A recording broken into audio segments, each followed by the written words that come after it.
Sacred Symbols, a PlayStation podcast, is brought to you by, well, you. If you want to learn how to support our show, go to colinslaststand.com.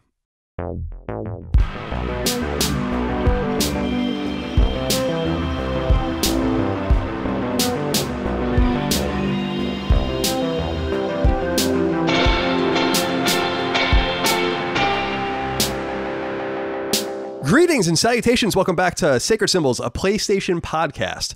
This is episode 102. My name is Colin Moriarty. I'm joined as always by Chris, Next Generation Raygun. Chris, how are you today? I'm pretty good. It's a good day. It is. It's an exciting time for all of us. The PlayStation 5 has been revealed. The box has been revealed. The games, many of the games have been revealed. We have much to discuss today. Yeah. Much to discuss. I don't know that I expected to see so much, actually. I'm pretty impressed with this showing. We're going to talk about it in just a moment, but just to welcome everyone, Sacred Symbols is our weekly PlayStation podcast. It goes live each Friday on Patreon at patreon.com/colinslaststand and Monday on free feeds. If you want to get it early and ad-free on Patreon, go over there and support us, patreon.com/colinslaststand. Doing so not only gets you ad-free early access, but exclusive access to Sacred Symbols Plus, our supplemental podcast that we do each week. The ability to submit your questions, comments, concerns, thoughts, and ideas. You can get your name in the credits and more. Sacred Symbols Plus, speaking of which, last week, Chris, you did a Destiny 2 Sacred Symbols Plus, and you did it solo, and I gotta say, the response to this has been overwhelmingly positive. That's awesome. In fact, ubiquitously positive. People even have been saying that they just want to hear more of you and you alone, which I don't blame them for that. I suppose Destiny is a particularly strong wheelhouse of mine. Yeah, we had you. I think that's the second one we had you do alone, right? Because you did the Doom Eternal one alone as well. So people are getting a little more used to it, but they demand more Chris Raygun, and we will certainly deliver that in the future. Next week's Sacred Symbols Plus, which I'm going to be recording this week because I'm moving into my new house next week, so I won't have the opportunity to record, but we're going to still have the shows going live as usual. I actually have a black female gamer named Mama Micah that's going to come on the show. She actually DM'd me on Twitter. We follow each other on there. She's a YouTuber, and she wanted to talk a little bit about what's going on in the world, and I wanted to invite her to do that and to kind of talk about the viewpoint of a black gamer, the viewpoint of what's going on in the world from a black gamer in the industry and all of the rest. So I think we're going to have a really productive and interesting conversation there. So that'll be the next episode of Sacred Symbols Plus. And just to remind everyone, Twin Breaker, our game, is out. You can buy it on PS4 and Vita. It's cross-buy $9.99. The physical copies of the game are no longer available, but if you bought one, they are shipping. And we will have more information on ports of the game soon, including to Switch, Xbox One, and PC. Now, Chris, before we get into the news of the hour and then all of the rest of the news that I want to talk about, we have a couple of notes from the audience that I wanted to investigate. Anthony Wright wrote into us on Patreon, just like all of you out there can. He says, "What's up, Cuckmaster Colin and Cold-Blooded Chris?" That's not very nice. Yeah. Just a quick one. There's been a lot of talk about how popular the Patreon has become, and I couldn't be happier as I've been a sub from the beginning. My question is this: whatever happened to getting video once we pass a certain number of subscribers? It's obviously not a necessary thing, but I really miss watching episodes and seeing the interactions. Any chance of this still of getting this? Thanks for all that you do, and keep fucking that bird until it's dead. That's horrendous.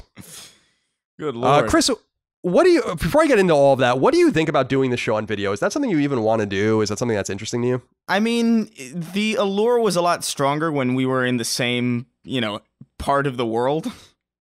Like I feel like a webcam show that everybody's doing now is just sort of, whenever I see a podcast that I'm used to seeing in like studio, and then like, obviously with all the current events happening, everybody's kind of doing these like really low quality webcam versions of the video podcast, and they feel like a downgrade to me, even if it's not necessarily functionally all that different. If it's demanded heavily, I wouldn't mind doing it, although I would have to shower before I do this. Yeah, you'd have to look at least presentable for all the people out there.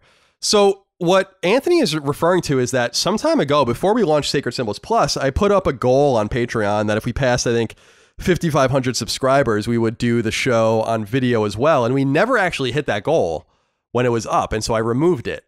And then when we launched Sacred Symbols Plus, the Patreon blew up. Now we're at almost 9,000 patrons.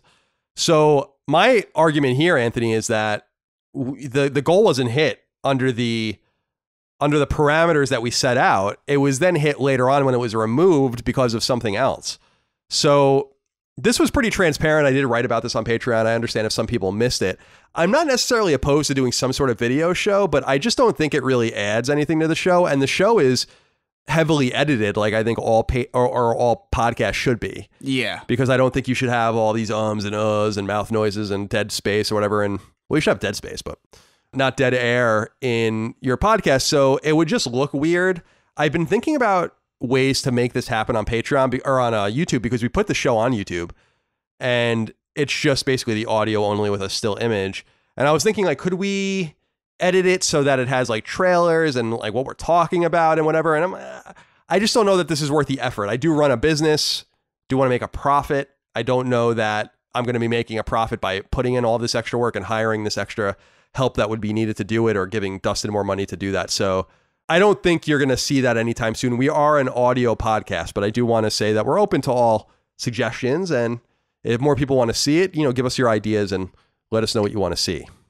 Fats Beardo wrote into us, Chris, and said, catheter Chris and colostomy Colin. Getting a little disgusting around here. If you could take a pill that meant you never had to eat again, would you? You take a pill once a day. It contains all the calories, protein, fat, vitamins, etc. you need.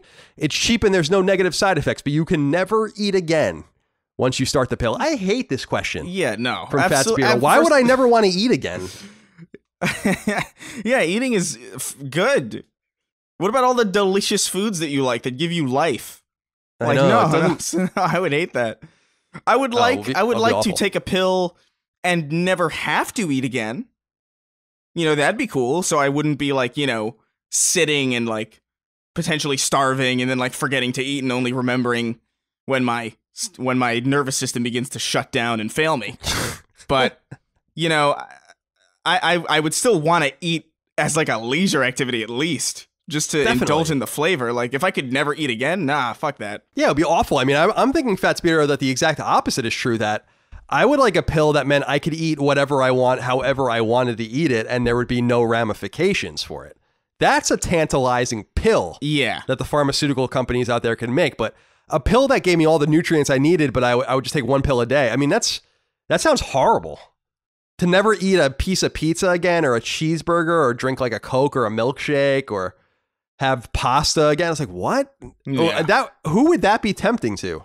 Unless we were in some sort of famine situation. Yeah. No, that doesn't sound good to me at all, Fats. I think you need to rethink your inquiry. Fucking weird question by somebody named Fats Beardo. I know. You would expect more from him, but that's why expectations let us all down all the time. All right, Chris, before we get into the news, let's talk about what we're playing. It says here you're playing Destiny 2. We're going to talk about Destiny 2 in a little while, about everything they revealed, but what have you been playing within that world, that universe? Yeah, so they just started this new season, I think either 10 or 11. I'm not sure on the numbers, but it's Season of Arrival, so there's like a bunch of new activities. There's like new quests to go after, a bunch of new stuff. A lot of interesting lore stuff happening, and I'm pretty about it. I like the way this season is starting so far. Last season was particularly bad, I would imagine, in large part because a lot of the dev time was going to either the seasons leading into the expansion proper or just the expansion itself. But I'm having a good time. Like, Sweeney and I have been playing pretty much every day, and it's been a treat. Seeing a little bit too many grenade launchers in PvP, but I'll let it slide as long as it slides. Yeah, I'm interested. So again, just to reiterate, you did a Sacred Symbols Plus episode for about an hour, all about the new Destiny 2 content. Yeah, we'll talk about that more acutely in the coming moments after we get through all of the stuff in the PS5 reveal. Mm-hmm. So be patient for that if that's what you want to hear. For me, I've been playing The Division 2, which I talked about extensively. I just think that's a really great game. I played it when it came out. I played it again last summer. Started it up again because it seems so timely, since it's about a decaying United States and a virus going around killing everyone. Yeah. But it's a really fun game. I didn't download the New York DLC yet, but I did have I didn't remember buying this, but I guess I did. I have the season pass, so I get all the access to other stuff. Oh, nice. The interesting thing is that I unlocked a trophy from the New York DLC, even though I didn't buy it, which is strange. So it's got to be in the update itself, but I've been playing that. And then I've been playing the original Mass Effect on PlayStation 3, which I mentioned last week.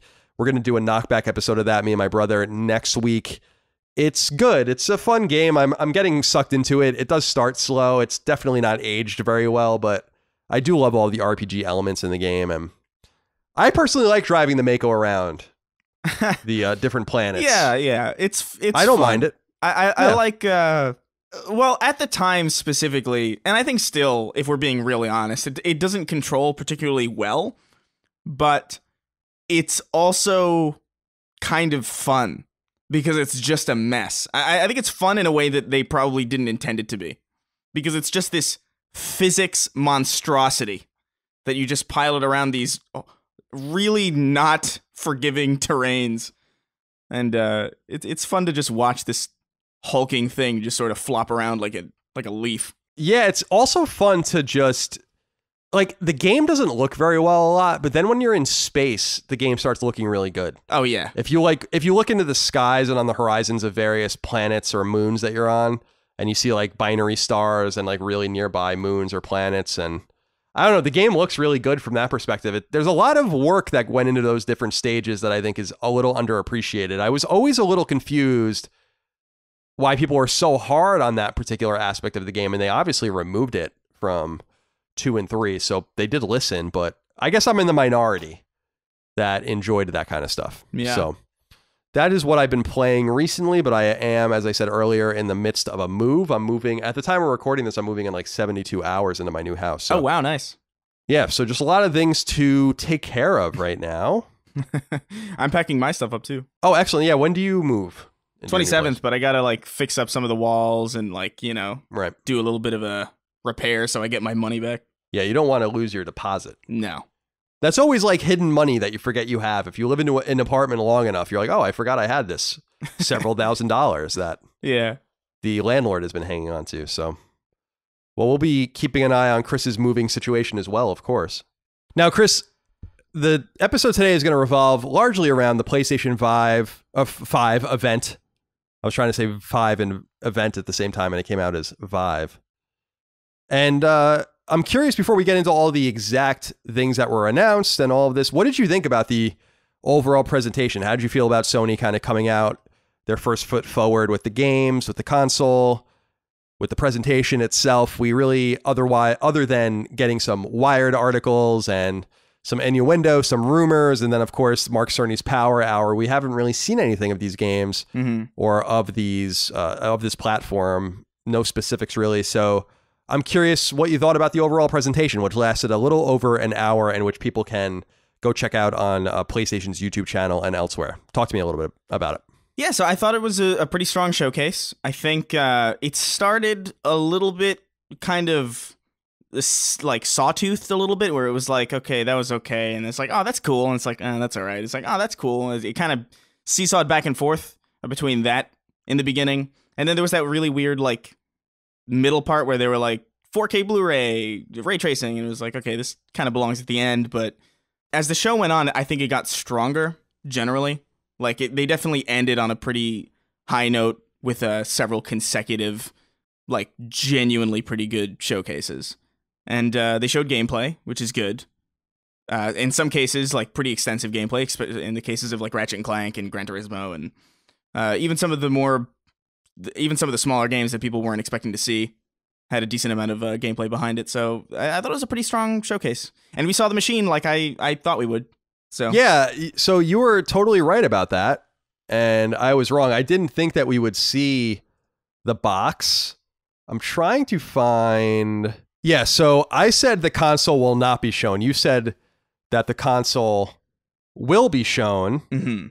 So I'm going to write this down here. That's one. I'm going to put Chris on my piece of paper, Colin. You definitely got more right, underneath. like 100%. And then that was the one I got right. So, just to go over the predictions we made on Sacred Symbols Plus, Chris said the console will be revealed, that Call of Duty will get PlayStation exclusive content, so we didn't see that. No Ape Escape. Chris thought we would see the Ape Escape remake. Backwards compatibility, none of that. And then Resistance Collection or Resistance Trilogy launch title. So you got 1 point. Yeah. I said that Guerrilla will reveal SOCOM as a launch game. That didn't happen. Polyphony will reveal Gran Turismo 7 as a launch game. So I'm going to get a half a point for that. Yeah. Because I don't think we got the launch stuff. Blue Point will reveal Demon Souls Remake will launch in 2021. We didn't get a release date for that either, so I'm going to give a half a point for that. Insomniac will reveal Ratchet and Clank will be a launch game. We only saw the game but no release, so that's a half a point for that. And then the console will not be shown, I said.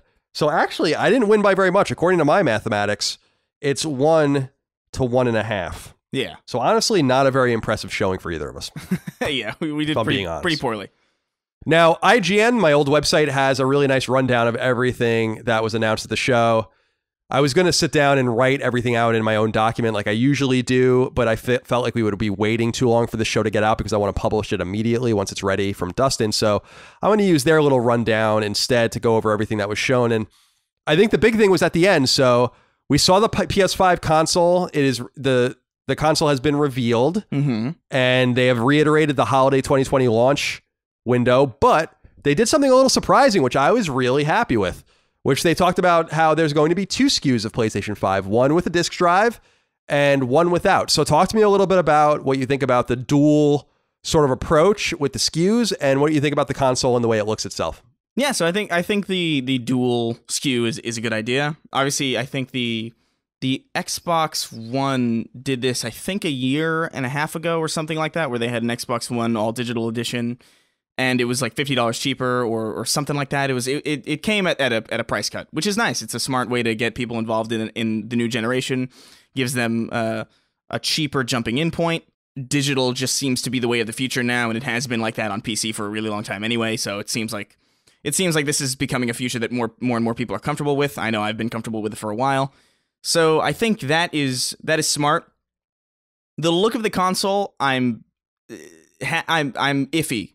I like the digital version a lot. I think it looks cool. It looks a little bit like those Photoshops of the PS4 from like 2008, like when those were circling around on the web. Yeah. But I think it looks nice. The standard one with the disc drive, I think genuinely looks hideous. There's something about that bump and that unsavory line that just looks really it looks pregnant almost. And there's something weird. There's something weird about, especially when it's like, if you see it like, I don't know if you've seen it laid down horizontally, but the bump is on the bottom, which is a little bit weird. But yeah, I've not actually seen that, because that was what my major concern was, is that there doesn't seem to be a line flush enough to lay it down. So you've seen the console laying down, horizontally. I've seen pictures of it laying down. I don't know if it's like official, but I would imagine that it's probably, because it would even look weirder if the bump was on top, because then it would just look this weird thing. I assume it has like a stand that kind of goes beneath it to help it lay flush. Just like with PS2. Yeah, exactly. And PS4. Yeah. But I think overall, I think it's a good looking machine. A little weird, a little quirky, a little routery. I noticed that this next generation in general is just like the tall boys. It's just, you got like a fridge and like a router. And it's like, okay, cool. Weird. I'm not crazy about the way it looks. Yeah. I got to say, I'm not crazy about the aesthetic. Now, the aesthetic of the console doesn't really matter to me at all. I don't care. I've said many times in the past that it could look like a cardboard box as long as it plays the games and does what it needs to do. But as far as the 2 different SKUs, I'm really thrilled about that. I think it's awesome that there's a PS5 with a disc drive and a PlayStation 5 so-called digital edition without. I think I'll buy both. Ultimately have one in my bedroom and one in my living room. But I don't like that it really does look like a router. And I also have to say, like, I'm not crazy about like the little, almost, when you look at it like flush on from the front, it looks like it has devil horns. I'm not crazy about the way it looks. I wanted a more elegant looking machine. I don't think that this is it. It doesn't really matter to me. But I think it looks kind of elegant. It looks like drug kingpin furniture. You know, it looks like something that costs. It looks expensive. It looks. I'm not like in love with the design of it necessarily, but I don't think it looks bad by any means. I think it looks serviceable. I think it looks interesting. The weirdest part for me is just that it looks so much like those Photoshops from like early, like or like late in the late aughts of just what the next generation could look like when you had that ridiculous Xbox sphere and just like the PlayStations that looked surprisingly similar to this. But I like it overall. I think it's a good looking machine. Yeah, I don't know. I'm staring at it right now as we record. It'll grow on you, I'm sure. Yeah, it probably will. I don't know that I've ever really liked any of the designs of the consoles, except for probably PS4. I thought was pretty good. Mm-hmm. But I just wish that they made it more symmetrical. I don't mind the asymmetry of the disc drive. I actually think that looks cool, in my opinion. You disagree with that, but I don't like I don't know. I don't know. I'm just looking at it. I'm not feeling it. I wish that it was like more of a solid white color, and the controller looks great.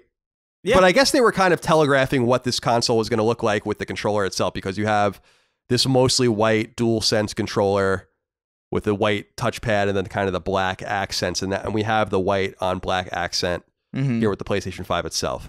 So I don't know. We'll find out. But I was surprised, but genuinely surprised, but also happily surprised that they have these two different SKUs going. We don't know about storage. We don't know about pricing yet, which I'm curious about what the price differential will be between these two. Is there one you're going to target over the other, or? I think at this point, I'm probably going to go with the digital edition just because I haven't plopped a disc into my PlayStation ever.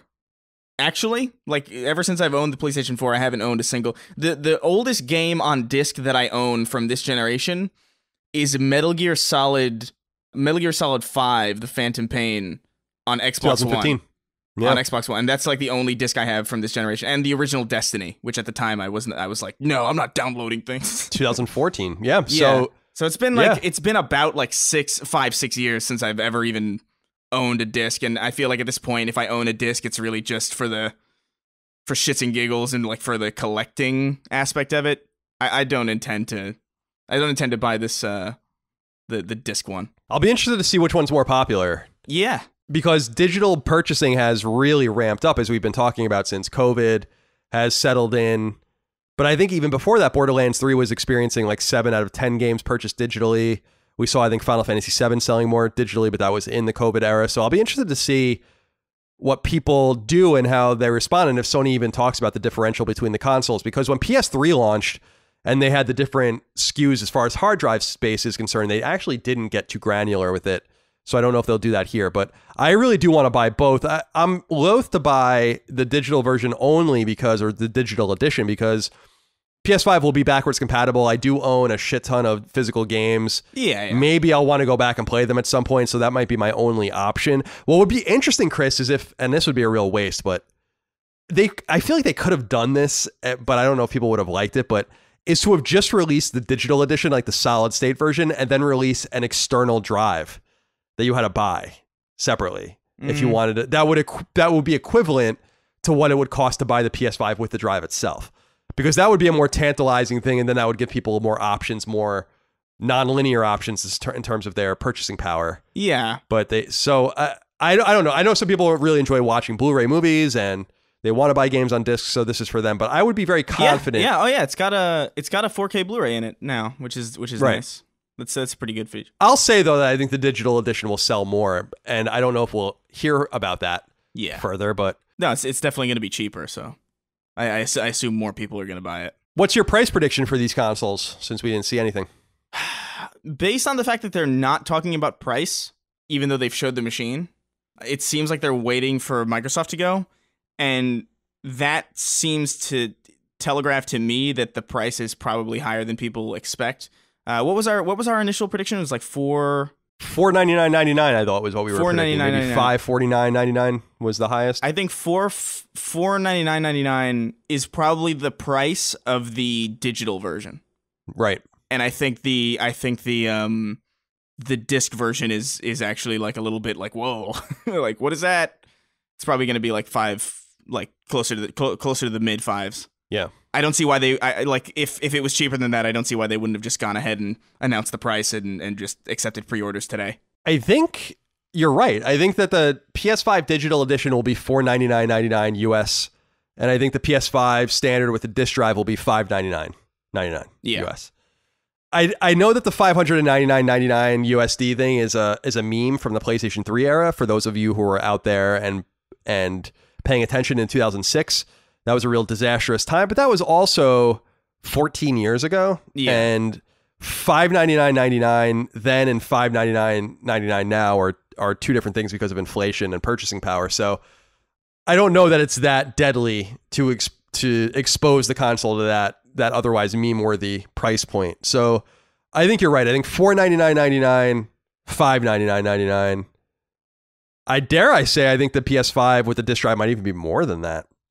But we'll find out. I would assume like mid fives, like $549 or five something. So you think like $50 more for the disc drive? That is about the price of a 4K Blu-ray drive, like in a machine.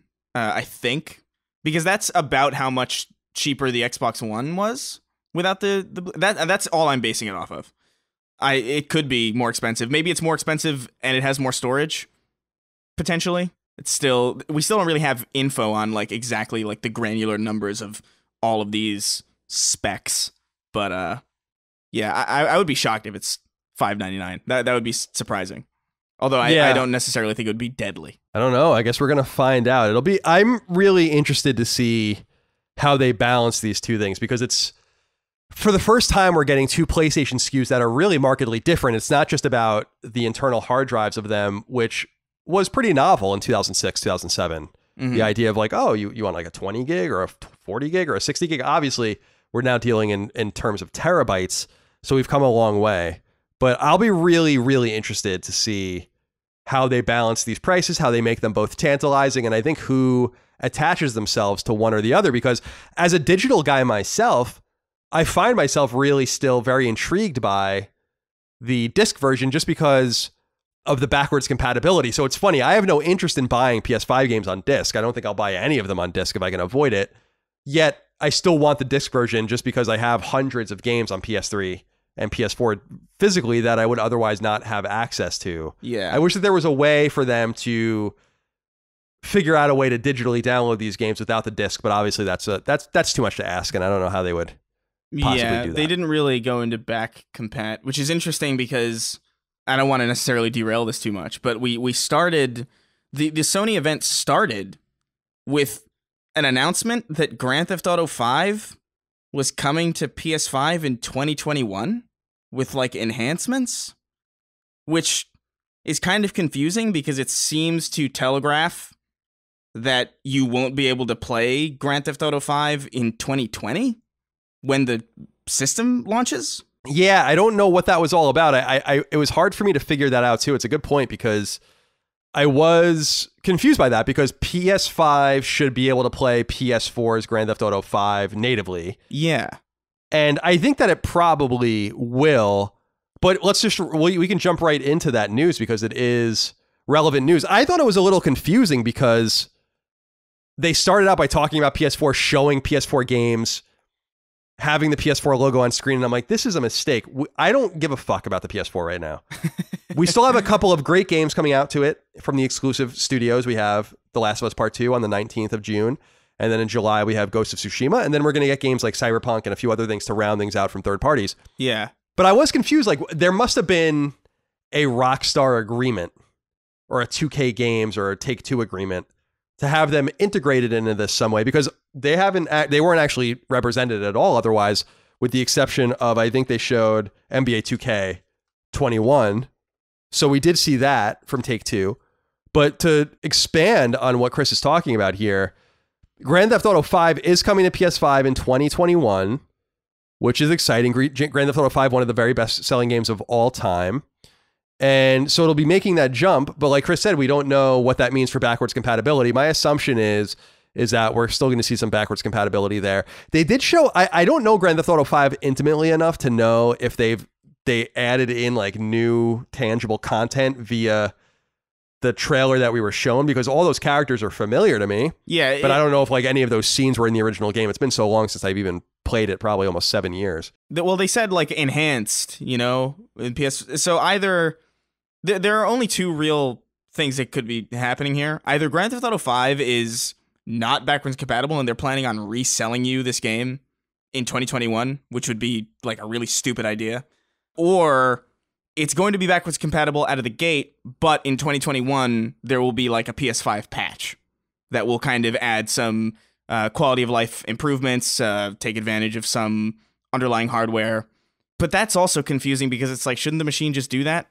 Like, I don't know. It was a really bad way to start this. Like, I don't know why they even bothered. Yeah, it is confusing. The cool thing about it was that PlayStation 5 players, so I guess beginning either next year when the game comes out natively or in backwards compatibility, will have access to Grand Theft Auto Online for free. Yeah. If they are PlayStation Plus members, which is pretty cool. It's a nice little piece of value. And I think that also PS4 Grand Theft Auto 5 owners will immediately get $1 million in in-game cash to spend, which is also nice. So at the very least, this signals that Rockstar and or Take-Two are intending on continuing a pretty vibrant relationship with Sony that actually used to be, as people might recall, so when Grand Theft Auto became big with GTA 3 in 2001, Rockstar and Take-Two were very much in bed with Sony. GTA 3, Vice City, and San Andreas came out 2001, 2002, and 2004, respectively, on the console, and then were later ported to Xbox and other consoles. We got them on PS4 eventually. But with Grand Theft Auto 4 and with the DLC for Grand Theft Auto 4, the single-player DLC, which were Ballad of Gay Tony and Lost in the Damned, people might remember that those came to Xbox 360 only originally, and it took a long time for them to get ported to PS3.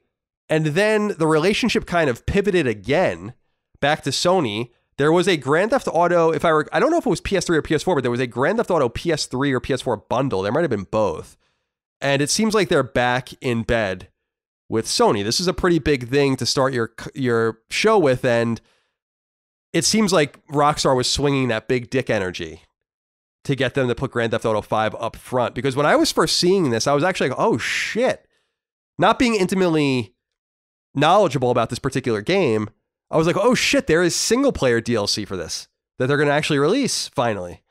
And that wasn't what it was. Yeah. So we'll see. So people can look forward to that, but that's how the show opened up. And I thought it was a nice opening indeed. But we're going to kind of go in a non-linear way and talk about some of the games that I think were biggest. And I want to get Chris's impressions, and we'll talk about some of the stuff that was revealed. Perhaps the biggest game that was revealed was a game that we all knew was in development, but that I didn't think was going to be shown yet, which was Horizon. So the game is called Horizon Forbidden West. I'm seeing some people call it Horizon 2 Forbidden West. I don't think I saw that in the trailer. There is a Roman numeral 2 underneath the underneath Horizon. Okay, great. So Forbidden West. And there is Zero Dawn in there at all, or is it just Horizon 2 Forbidden West? Okay. So I'm going through my notes here. So not a huge surprise that we're getting this game back. It shows Aloy, our feminine hero, back riding her robotic steed. And people have pointed out that it looks like she's swimming through the remnants of San Francisco, which is pretty cool. In the game, obviously, the game takes place in a futuristic, post-apocalyptic United States. A lot of the original game took place in Colorado. If you haven't played the original game, one of the best-selling games on PS4 from the exclusive category, you should definitely go and check it out. But I'm curious what you thought about this. I know you're huge on Horizon, so I'm really interested to see or hear what your take was on this, because again, we all knew this game was coming from Guerrilla, but I thought we would get something else first. Yeah. So I'm a little disappointed in this, just because again, we knew this was incoming. This was obvious. Horizon's huge. So we knew we were going to get a sequel. The rumor was that the sequel was actually being built on PS4 first and then moved to PS5. So I was hoping we were going to get a Killzone or SOCOM. Maybe we still will.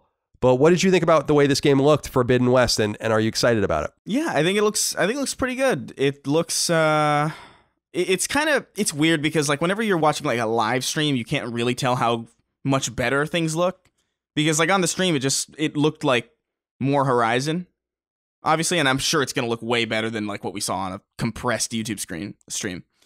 But yeah, I dug it overall. I thought the presentation was really cool. There wasn't much implication of anything that you could derive gameplay-wise out of it. It seemed a little bit more story and like exploration-based as far as like what it was trying to convey as far as what the gameplay is. But I'm interested in it. I'm curious as to when we'll see it, Because did they show a release date or like a release year? No. According to my note, we got some dates, but not too many. But for this particular game, we didn't get one. Yeah. That was why I was a little confused why they showed it too, because I almost felt like you do want to kind of blow your load a little bit in this event. People have high expectations and all of that. And by the way, I do want to say, and I tweeted this out, I'm glad that they didn't make it look like an ISIS hostage video. It looked way better than Xbox's presentation. I think that sticks out more than ever. Mm-hmm. Now, I know you and I kind of disagreed on the importance of that, but I think the importance of that has shown through. Now that we've seen the PS5 reveal, it just looked much more professional, much more focused, much better produced and all of that. Yeah. But yeah, I don't know that I needed to see this. It's cool that we know it exists now. Now we can speculate forever about Horizon 2 until it comes out and what it means and what Aloy is doing and the return of the machines and all of this. I think it's very exciting. But again, I was just hoping in my heart that Guerrilla was splitting up a little bit and was going to do something else. And I know it's weird, but I really wanted to see Killzone. You know, I didn't know that we were going to. I thought maybe we would see SOCOM again. I felt that because of the hiring that Guerrilla was doing specifically from the studio that made Rainbow Six Siege. So I was figuring that they might do whatever it is that they do. Yeah. But for me, I don't know. Are you disappointed that we didn't see anything else from them or what? I was kind of excited at the prospect of SOCOM. I think Horizon 2 was honestly kind of one of those things that was almost guaranteed to be shown, mainly because it's just been so long. You know, like it's actually been a decent amount of time since Horizon originally came out. So it seemed like around the right time to start talking about it. The thing that I was more surprised by was the announcement of Spider-Man.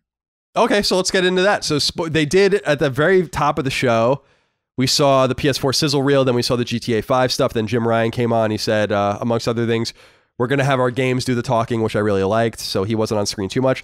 They did show this Spider-Man Miles Morales, is what it's called. Spider-Man Miles Morales. It's set for holiday 2020 from Insomniac Games, which is now owned by Sony. It's no longer a second-party studio, but a first-party studio, as we all know. My take on this is that this is not the sequel to Spider-Man. This seems to be some sort of fully fleshed out expansion based in the same world that Spider-Man had already taken place in, which is Manhattan. What was your take on it? Do you agree with me that this is not the actual proper sequel of the game? It seems very quick to turn it around. That's what I was saying to my roommates. I was like, that looks really cool, but it also looks like DLC. Like it's like you were saying, it's like really quick. This game came out not even 2 years ago. So like to see a full on sequel for next gen would be kind of surprising, but if they manage to do it, I assume like the city is probably the same. I guess it wouldn't really take that much time to develop a full-fledged sequel in a game that's kind of already established like that, that's free roam and kind of has most of the foundation kind of already built. But yeah, my instincts were that, yeah, this is an expansion kind of DLC / standalone subtitle of the original Spider-Man from 2018, which is fine by me, honestly. Like it looks cool. I like Miles.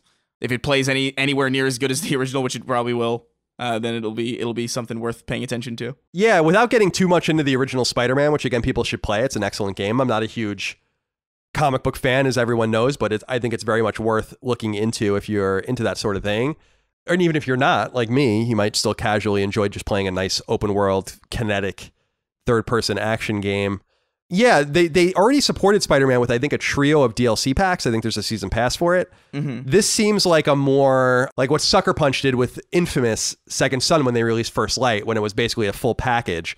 And I think this is a really powerful game to have out at launch. They did say holiday 2020, so that suggests to me that this game will be out at launch from Insomniac. And Insomniac actually showed 2 games. We'll talk about the other one in a minute. But I think that that's a very powerful game to have out exclusively on the console. My question is about this is that if it takes place in the same world, it looks like it uses the same assets, kind of the same gameplay or whatever. It's kind of a bridge between the next game. Is it possible, Chris, that this game is also going to be available on PS4? That's something that when I was watching and I was like, do you want to really isolate this game only on PS5? Or do you want to make this available to people that already played Spider-Man on PS4, sell more copies? Spider-Man's one of the best-selling games on PS4. So I don't know where their mind is. What do you think? Do you think it'll be a real exclusive? Because they did say at the beginning, after the GTA 5 stuff, everything shown will now be running on PS5, but they did not say that the games will be exclusive to PS5. And obviously we saw games that are definitely not exclusive to PS5. So for sure. I'm wondering, what do you think that this game will cross generations? It would be smart to do that. I think the level-headed decision would be to like make it cross-generational, have some bells and whistles for PS5, maybe like I don't know, a PS5 exclusive costume or a costume exclusive set of powers to go with whatever costume it has. I don't know if you want to lock that content away necessarily, especially if it is DLC. If it's a standalone kind of one of those a standalone expansion that you can kind of play without having played the original, then I think it would be a little bit more reasonable to be like, hey, this is a PS5 game, whatever. This isn't really helping the sales of Spider-Man anymore. But I would say the decision depends really heavily on the nature of what this title is and how standalone it actually is versus how dependent it is on the original game. Yeah, because Infamous is a good kind of benchmark, because it could be something like Festival of Blood, which was an Infamous 2 piece of DLC that was more attached to the original game that took like 90 minutes to 120 minutes to beat. If it's something like that, I think you would want to make it cross-generation. Maybe if it's something more standalone, you want to make a PS5 exclusive. But I think the more tantalizing thing to get people to buy it on PS5 or to buy a PS5 for it, even if you made it available on everything or both consoles, is to say like, this game will somehow lock into Spider-Man 2, right? Like the real Spider-Man 2, if you play it on PS5. So yeah, I think that there's a way for them to manage this. I'm just curious if they're really going to alienate the PS5 audience or the PS4 audience, which is 120 million strong or so, and put this only on PS5. It is a tantalizing reason to buy PS5, but since they've basically admitted that the console is going to be supply constrained this fall, it would be kind of fucked up, because they really did telegraph that this would be something with the original game and Miles Morales' inclusion, who I think is Puerto Rican, so he's one of your people. By the way, I think he's like half black, half Latino, I think. Oh, okay. So something like that. He's kind of like one of your people. Yeah. So I don't know, but we get that holiday 2020. I think it looks really cool. I'm excited about that. I think it's cool to include him. He's a tantalizing character to me. I know you're a big Spider-Man fan. Yeah. The only thing that Marvel really doesn't induce me very much, with the exception of Spider-Man. Oh, for sure. Pretty much exclusively. So I'm excited to see it as well. I like Spider-Man a lot, not only because it's of its New York setting, but I like the villains in it. Obviously, my longtime audience knows that I'm a big fan of Shocker, and was actually trying to rally Insomniac to let me do the voice for Shocker in the game, but they didn't. So I always loved Shocker as a kid. I had a Shocker toy. I love that. That's such a like a Z grade villain. Yeah, he's all, well, I was really into the Sinister Six when I was a kid. Oh, yeah, absolutely. So Mr. Sinister and Mysterio and the Scorpion and all of them. And I had a Shocker toy where his arms were like straight, and they put like little bolts of electricity in them, and then you could pull the bolt back through the forearm and let it go, and then it shot out of his arm. Yeah, it's like a crossbow kind of. Right. And after that, I was in love, not only from that, but from the Spider-Man cartoon, I was in love with Shocker after that. So, and I love, what is it, Mr. Sinister as well. I think he's a cool character too. Yeah. So I've been playing Mass Effect on my PlayStation 3 lately, and it's a stark reminder of what the future could be. No, I'm not talking about the end of the galaxy and the Reapers and all of that stuff. I'm talking about the impressive scope of these civilizations' technology. Faster than light travel, mass relays, fusion weapons, the list goes on and on. Humans and aliens alike even have impressive futuristic means of communication. But you know what they don't have in the far-flung galactic future? Obnoxious telecoms charging people too much for service. In the galaxy Mass Effect explores, big wireless providers no longer exist. It's almost like the devs at BioWare could delve into the more immediate future and see how Mint Mobile was going to change the game. Mint Mobile's approach is simple. You get premium network coverage at a fraction of the cost you're used to paying, largely because Mint Mobile keeps its operation lean.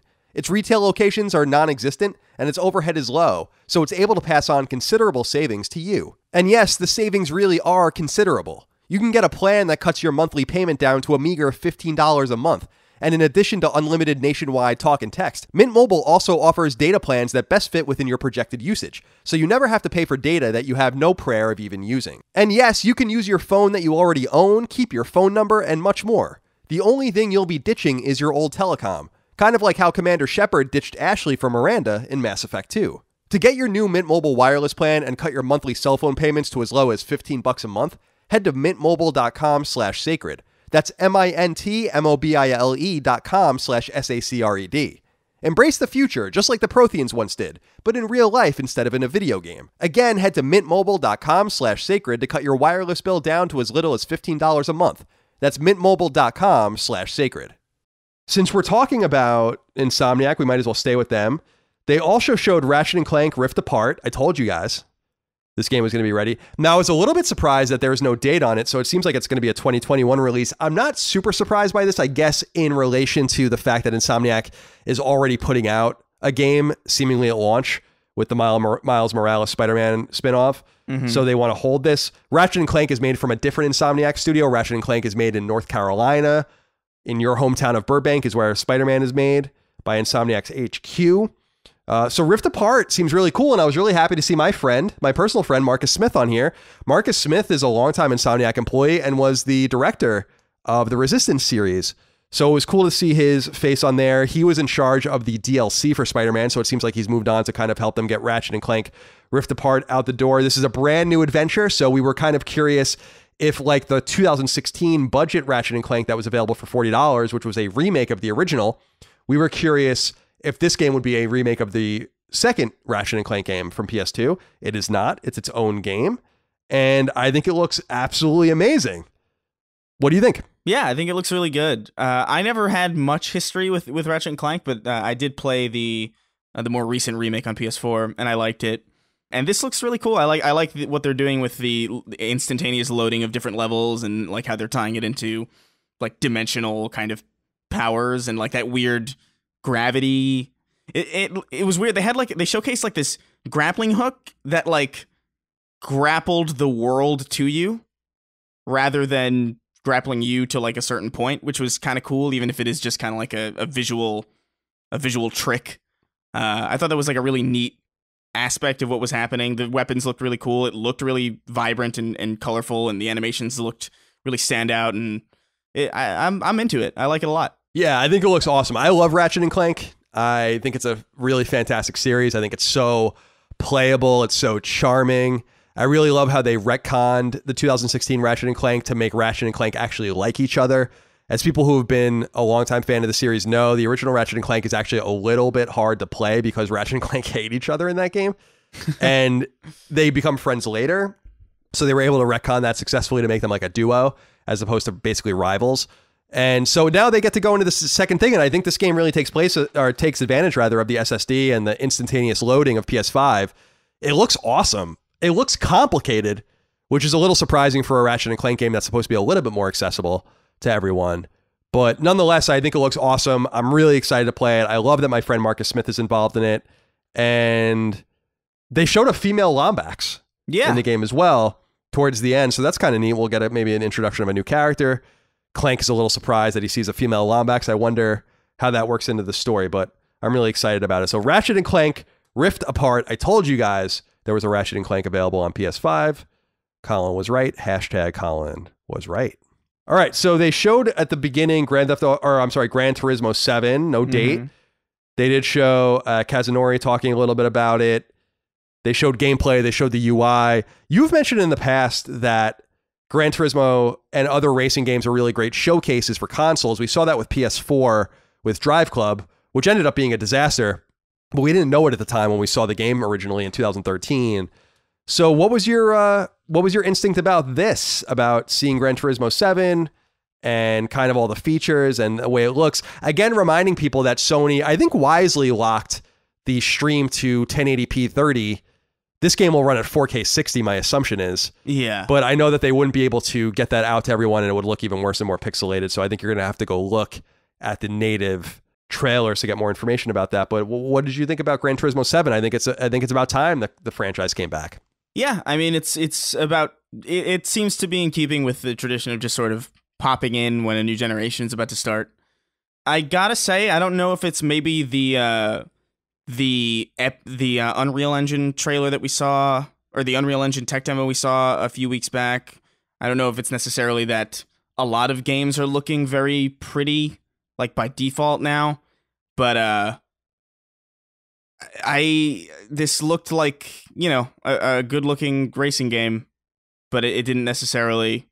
I'm also not a racing game person, you know what I mean? Yeah, me so neither. like it's hard for me to really get excited about like, oh, this looks realistic now again, you know? Especially when so many other games that are a lot more complicated that like are genuinely difficult to get looking realistic are now looking super super good.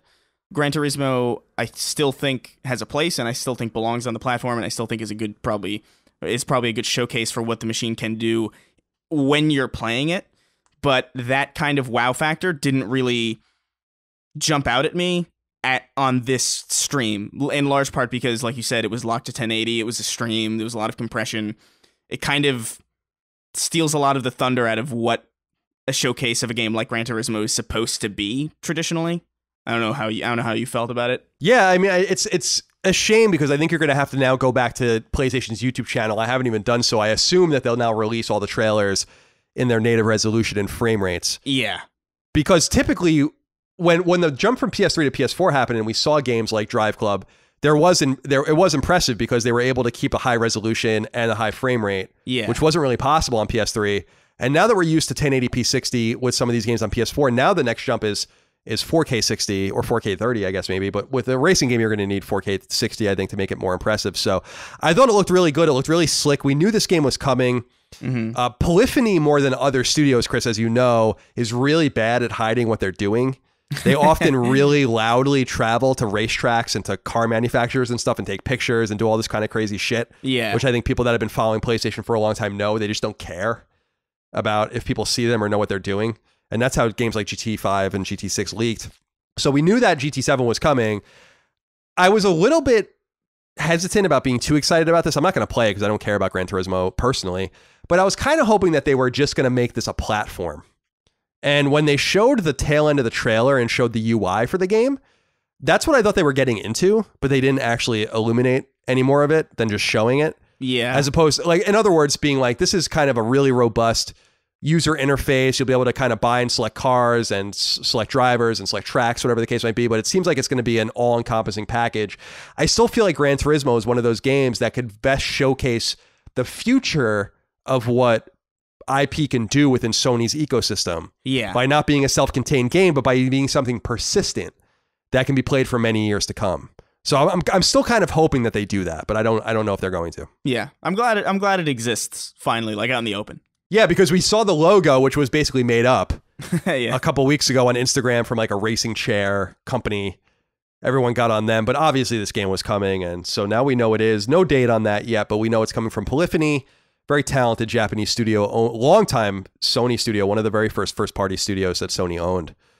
And Gran Turismo obviously is one of Sony's very earliest IP, so it is cool to see that as well. Staying within the exclusive range before we go into some of the other games that we want to talk about, and I'm just going through my notes to make sure that we're not missing anything here.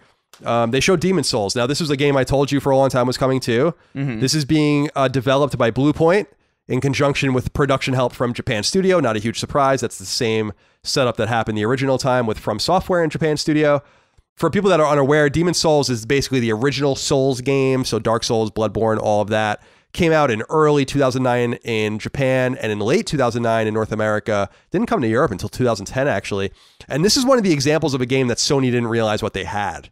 Yeah. Because if you're familiar with the game, Sony actually published this in Japan, Demon's Souls on PS3, and then let it go. So Atlas ended up publishing it in North America, and then actually Bandai Namco, known then as Namco Bandai, published the game in Europe.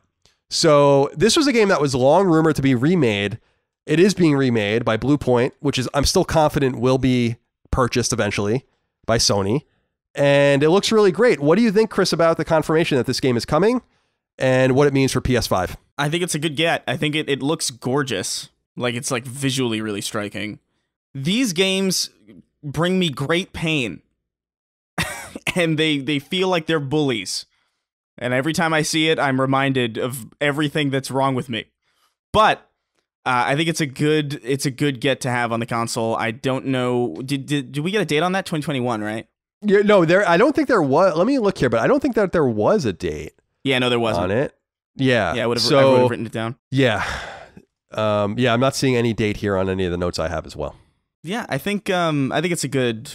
It's definitely great to have that as an exclusive, especially. Like, it's an exclusive, right? Yeah, because Sony owns Demon Souls. Yeah. So that's why they went back and got Bloodborne, because they could. The irony is that they could have had Dark Souls, but they could have had it. Bandai Namco is the one that came in and took it, but they could have had it as an exclusive the entire time, which is why they went back to Bloodborne. Mm-hmm. And so yeah, they own Demon's Souls, which I hate the name of it. It's Demons singular possessive Souls. It's just a horrible name.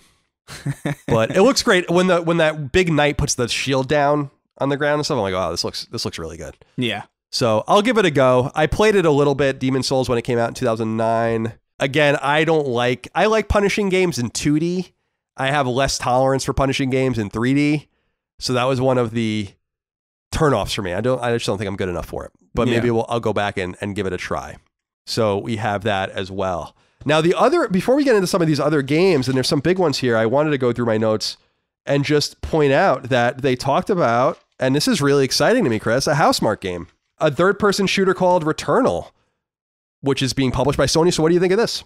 It looks weird. I don't know what to make of it. I will say, like, I got red flags going off in my head the second I saw the shooting, because it looked like the shooting part and the combat part looked almost exactly like Anthem, and it like kind of scared me a little bit. But I know that you have like a particularly long history with Housemarque and what you generally prefer to see from them. So what do you think of this route for them? Yeah, it's interesting because I don't know what this is in terms of what they do. Yeah. People might recall that they were working for a while on a game called Stormborn, which they basically have abandoned. That was supposed to be a battle royale game, or Storm Divers, it was called, which they basically abandoned. And they put a halt to it in late 2019, early 2020. And I'm wondering if this game is the remnants of that in a more single player centric situation. The game comes out in 2021. We haven't actually gotten a Housemarque game in 4 years by the time this game comes out. Yeah. Which is pretty interesting. They usually were releasing games at a higher clip. This seems to be a game, from my perspective as a big Housemarque fan, that is different. I was studying the HUD and studying the screen, and what you see in a lot of Housemarque games is a drive for high scores and multipliers. You see that in Stardust, you see that in Dead Nation and Alien Nation and Resogun, Matterfall, Nex Machina.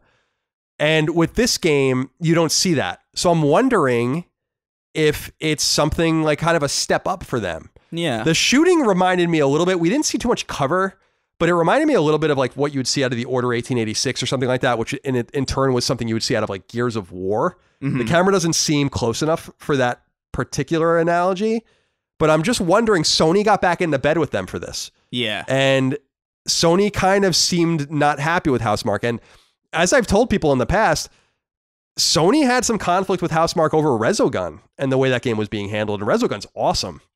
So I'm curious why they got back in the bed, where this game came from, if it's kind of the remnants of Storm Divers in a more single player centric situation. It is dated for 2021. I can't help but be really excited about it because, like you said, I have such an affinity for this studio, but I don't know if this is what makes that studio great. You know what I mean? Like what makes the studio great is twin stick shooting, high score chasing, multiplier chasing. And we might just not have seen the HUD in the way that it's meant to be seen, because it would be cool to have like a AAA style or AA style third person over the shoulder shooter that still exists within that universe of score chasing, as opposed to just getting through to the next stage. Yeah. That was what was so exciting about the games. Anyone can beat Super Stardust. It was about beating Super Stardust with a high score. That was what it was about. Anyone can beat Dead Nation or Resogun. It's about doing it with a high multiplier. And so I'm excited, but cautiously so, because we haven't seen what the studio can do. And I think that in recent years, and I think that Nex Machina in particular was just not that impressive. Mm-hmm. And that was a game that they were really pushing. Right. So we'll see. But I'm looking forward to it nonetheless. I will always give them the benefit of the doubt until otherwise needed. I didn't play Matterfall, by the way, so I still need to play that at some point. So, all right. So we talked about Spider-Man. We talked about Gran Turismo. We talked about Ratchet. We talked about Grand Theft Auto. So the next game that we should talk about is Project Athia, from Square Enix. Yeah. Now, what I was interested about this, Chris, was that they used a very specific language here. They said it's designed exclusively for the PS5. They did not say it was exclusive to the PS5. Yeah. Now, people will say that people know Square Enix has always been weird about this. This goes back to Tomb Raider. This goes back to Final Fantasy VII and others. I'm not convinced that this is a PS5 exclusive. I think that it'll be a timed exclusive. Mm-hmm. It looks like an action role-playing game. Otherwise, we don't know much about it. What did you think about what we saw of Project Athia? Yeah, well, first, I agree with you. I think it's a timed. That was really weird verbiage. Even I caught that. I was like, what? But it looks neat. We've seen very little of it. It looks like... looks vaguely Hellblade-ish, but like with a little bit more of an emphasis on powers, a little bit, maybe potentially like open world, explorative RPG. I'm interested in it, but it's like with an asterisk, you know, because there's just so little. There's so little I know about this versus so many other things that I'm actively excited about. You know what I mean? Definitely. And I just don't. I'm just skeptical about the verbiage again that they used for the game if you're looking forward to this being an exclusive, which doesn't really matter to me. But the game is coming from Luminous Productions, which is a Square Enix owned studio, and we don't really know what they're capable of because they ported Final Fantasy 15 to Stadia, but otherwise this is a pretty new studio. Yeah. And it was formed basically out of the remnants of a different studio, Business Division 2. So I don't know if we should be excited about this game or not. And also we see games, not only from Square Enix, but from studios like Capcom that never come to fruition, that are just basically showcases for engines. Deep Down is a really good example of that, which we never saw out of PS4. I did play Deep Down, but it was never released. Yeah. So I'm a little skeptical of if we're going to see this game or not. But what we see, it looks cool. I'm always down for another female protagonist, another action RPG. That's appealing to me. Yeah. So we will see what happens there. Another game that they showed, Chris, which looked really great, was Resident Evil 8. Yeah. And this was a pretty big showcase. It's called Resident Evil Village. I love how they work in the Roman numerals into the names of the game. Yeah. So Village is VIIIAGE, obviously. So that's 8. It looks fucking awesome. Again, we don't really know what the nature of it's going to be, but Chris Redfield is in the trailer, and it comes out in 2021, presumably. And I can't help but get excited about this simply because Resident Evil 7 was so good, as well as Resident Evil 2 Remake. And I think Resident Evil 3 Remake might be a little underrated, actually. What did you think of this brief 3-minute trailer that we saw of the game? It looks cool. I obviously still have yet to go through Resident Evil 7, but I've heard nothing but positive things about it. And you got to do it, man. It's so good. I know. Like once I'm all established in the new place, I'll probably get into it. I have it on like 2 platforms. There's no excuse why I shouldn't have played it already. But it looked really cool. I have a lot of confidence in Resident Evil in general, even though I haven't played 7, based on the things that I've heard about it, and based on just my experience with Resident Evil 2 and 3 Remake, like you said, which are both pretty good games. One is phenomenal, and one is still pretty good, I think. So this looked pretty cool. Chris Redfield looks really weird, though. I don't know if they just like got like a new mocap like face model for him or something, but he looks so ancient. Like he looks like he's seen so much. I guess he has. I guess so. Yeah. So much. Yeah. But yeah. I'm interested in it. It caught my attention. I knew immediately though. Like the second the trailer started, I was like, oh, this is Resident Evil, because you could just kind of tell the way they do facial animations is very, very good, and it's good in a way that isn't good for most studios. And I was like, oh, this is Resident Evil. Another game that looked really good to me now that we're getting out of the exclusive realm. We started doing that with Resident Evil 8, which obviously won't be exclusive. We heard about this game last year, I believe, at Bethesda's press conference at E3, but we haven't seen anything about it since. Is this game Deathloop, which is being made by Bethesda-owned Arcane. And I think this game looks awesome. I think this game looks really, really good. The idea is really cool. It reminds me a little bit of that Black Mirror episode White Bear, about living the same day over and over again and trying to kind of make it change. Yeah. And I think the combat looks really good. It looks really fluid. I'm not a huge Arcane fan. I didn't like Prey very much, and I wasn't a huge Dishonored fan, but I think that this game looks awesome, and I assume that this was going to be a Bethesda's press conference before, and then they got themselves involved in this. This isn't the only Bethesda game we saw. So I'm wondering what you think about this game Deathloop, and if you're looking forward to it, and what you think we might pull from it. Yeah, so I'm into this quite a bit. I'm actually like a big fan of Arcane. Like I liked Dishonored, the original. I played Dishonored 2 for a little bit, but on console it felt really weird, and then I played it again on PC, and it turned out pretty good. And Prey is kind of another situation where it's like, on console for some reason it felt really weird. But I did end up liking Prey. I liked both Dishonoreds, and this looks like an evolution of Dishonored. It looks like Dishonored mixed with like Hotline Miami in a way that like, oh, you kind of like run through this level and just sort of like try to get the perfect run every time, or like try to experiment in different ways to just like run through all these people as fast as possible. I'm really into games like that where it feels like you can master a course, and you can master like a level in a way that it looks like you can in here. I like the premise. I don't know if I'm all that sold on the idea of like another player jumping in trying to kill me. That seems like really kind of annoying, although I understand where the appeal is in that, because asymmetric kind of multiplayer is something that I also have an affinity for. But overall, the gameplay stylings of this, very Dishonored, very cool, very stylized. I love the like the vintage kind of like late 70s kind of aesthetic to the trailer, and like the music and the tone of it looks really cool. I'm actually like a lot more into this than I thought I would be, like based on the first teaser trailer that we got last year at E3. I'm really all about it, and I kind of can't wait to see more of this. Yeah, it gives me a Tarantino kind of feel. Yeah, like feeling watching totally. It, which is cool. Very Kill Billy, but like yes. 70s.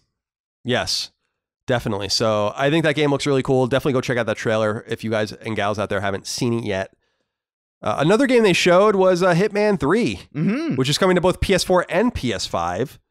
That will be out in January 2021. At least that's the goal from IO Interactive, which recently was released from Square Enix, but they were released with the IP, so very much a Bungie Activision type situation. What did you think of this? Anything to be excited about? I know that you have some sort of affinity for this series, don't you? I really like Hitman a lot. I'm really bad at it, and I'm very impatient, so I don't play it all that often. But every time I play it, I really adore like what I'm doing in it, and it is really fun and really satisfying and really stylish in a very subdued kind of way. This didn't really give away too much, but honestly, all I really need to know is that, oh, there's another Hitman, I'm down. Because these last two have been just really focused and really good games. They really kind of they really reinvented themselves, especially after Hitman, I think, Absolution, which was just so terrible. So it's nice to see that they're just like continuing to make just cool shit after that. Yeah, they started doing this more episodic approach, both with Square Enix and then with Warner Brothers with Hitman 2. And the game I always wanted to see them return to is Mini Ninjas. Do you remember that game from 2009? Oh, yeah. Wow, I forgot. They made that? Yeah, that was published by Eidos. Yeah, they made that game. But that doesn't obviously make any sense. Them returning to Hitman is good. I will be interested to see how people receive it. IO has a lot of goodwill right now, and so hopefully they make the most out of the opportunities. Hitman 3 comes out on PS5 and PS4 in January 2021. We saw another game, new IP from Capcom this time, called Pragmata. What's interesting about this game is that it doesn't come to PS5 until 2022. So this is a game that is a little bit further out, but it looks pretty cool. Sci-fi kind of situation. Astronaut, all of this. What did you make of this 2-minute trailer or so that they showed? It was interesting because it shows the astronaut in like a cityscape with a little girl and a cat and all this kind of stuff. We don't really see any gameplay, so we don't really... Oh, we see a little bit of gameplay, I guess, but not too much. It looks third person. Do you see gameplay in it? Like, I didn't see any gameplay. It looks like when you... I'm looking at the trailer now. I guess this isn't gameplay. It could be like in engine or something. Yeah, but yeah, you're right. This isn't gameplay. But I don't know. I thought it visually and conceptually it looks really cool.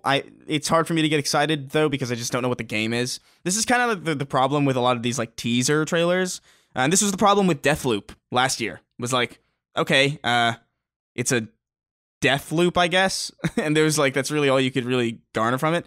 But seeing like actual gameplay this year actually has me like excited about it because I can actually understand what I'm looking at. And this is kind of a similar thing where it's like, this looks like if like Death Stranding was BioShock, you know, like you had the imagery of the big astronaut kind of leaning over to the little girl, like very, very much like triggered some BioShock memories in me, but I don't know what this game is. I'm into the idea of an astronaut and a little girl as a pairing. Just seems kind of weird and kind of neat. But right now it's one of those asterisks for me where it's like, I'll keep an eye on this. But I definitely would like to see more. Yeah, we'll see what they show. I mean, this game is further out than almost anything or literally anything that they actually showed. Yeah, this looks very early. Yeah, definitely. So we will see what comes from that. An interesting game that they showed, Chris, was Sackboy, A Big Adventure. Now, they telegraphed this a little bit because, as we said when they showed the PlayStation Studios logo that we talked about several weeks ago, the conspicuous inclusion in that logo was Sackboy. And I thought that was weird because we haven't actually gotten a Little Big Planet game in 6 years. So it seemed to indicate to me that we were going to get more. People might remember that Little Big Planet 3 came to PS3 and PS4 in 2014. It's from Sumo Digital. Sumo Digital is the studio that is making this game as well, but they've since made games like Crackdown 3 and others. They're a big studio and a big team now of over 700 developers in Britain. So they have a lot going on there. But it seems like Sony is going to try to make Sackboy a thing again. This game comes out to PS5, presumably next year. Sumo Digital does have a little bit of experience with this IP, again with Little Big Planet 3, so Media Molecule is no longer involved as they're busy with Dreams. So what did you make of this? I wasn't that blown away by it, but I'm wondering if this will have any resonance with anyone. Yeah, so the way that you put it actually is kind of highlighting, where it's like, they're trying to make Sackboy a thing, and it feels a little bit more like that now than I feel like it would have if they announced this game a lot earlier. Like, it feels a bit late for this. But a 3D platformer with Sackboy makes a lot of sense. In my honest opinion is that this game should have been what Knack was. Like, instead of Knack, we should have had this game to launch on PS4, and it probably would have made a lot more sense. It would have taken an existing character and an existing IP that was still relatively popular and still relatively thought about and put him in a genre that would have made sense to expand to. But instead we're getting it in like 2020. I don't think it looks bad at all. I think it looks charming. I think it looks cool. I like the idea that we're getting more 3D platformers again.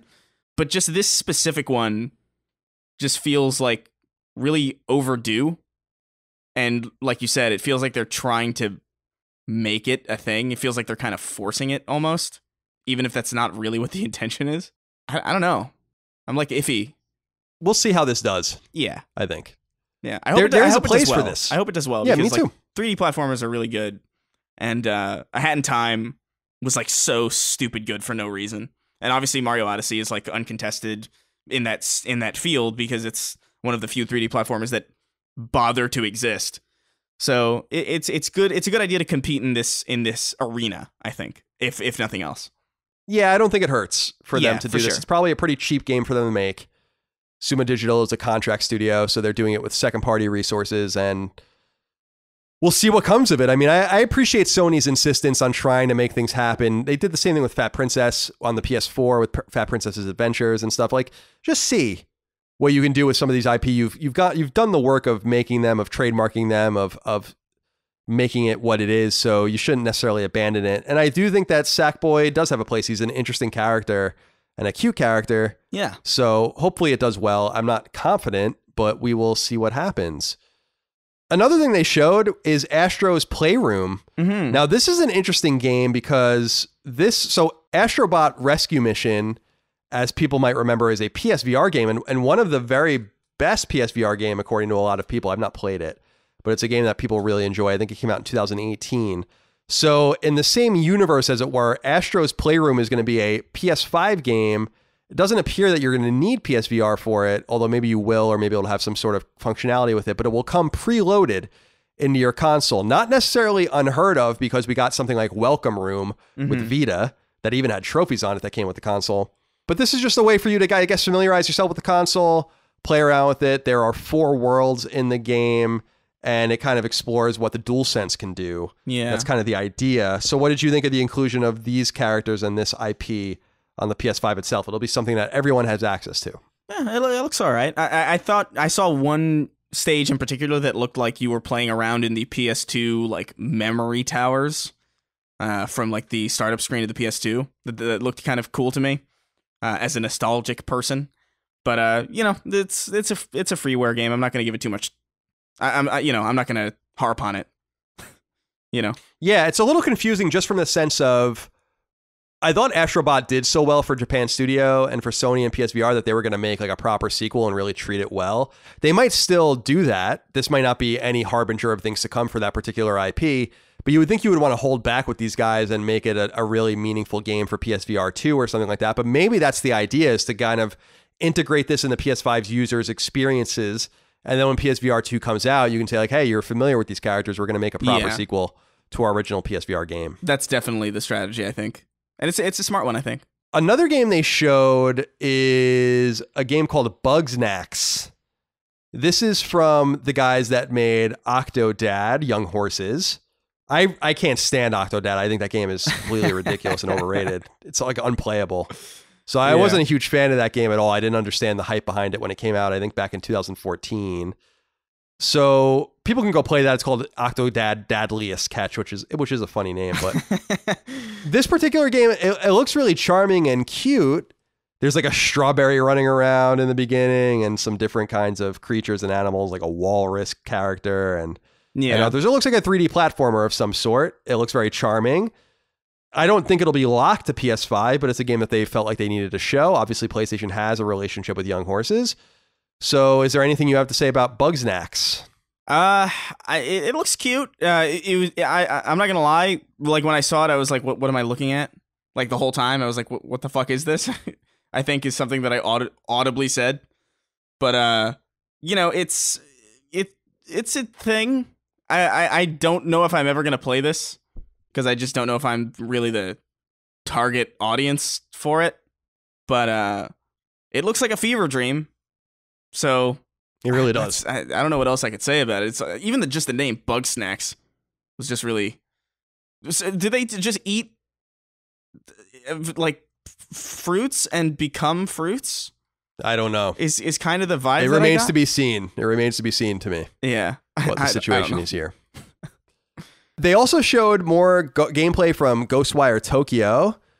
And so this is an interesting game because we really weren't prepared for what was going to happen with this game. This was a game that was shown by Bethesda, as people might recall, last year. And then the creative director, who was kind of Shinji Mikame's protege, left the company conspicuously, which was really weird.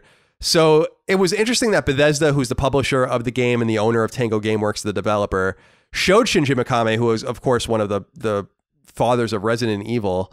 They kind of showed him as taking the game back over, which I think instills a lot of confidence in people. Obviously, his most recent games from Tango were The Evil Within and The Evil Within 2.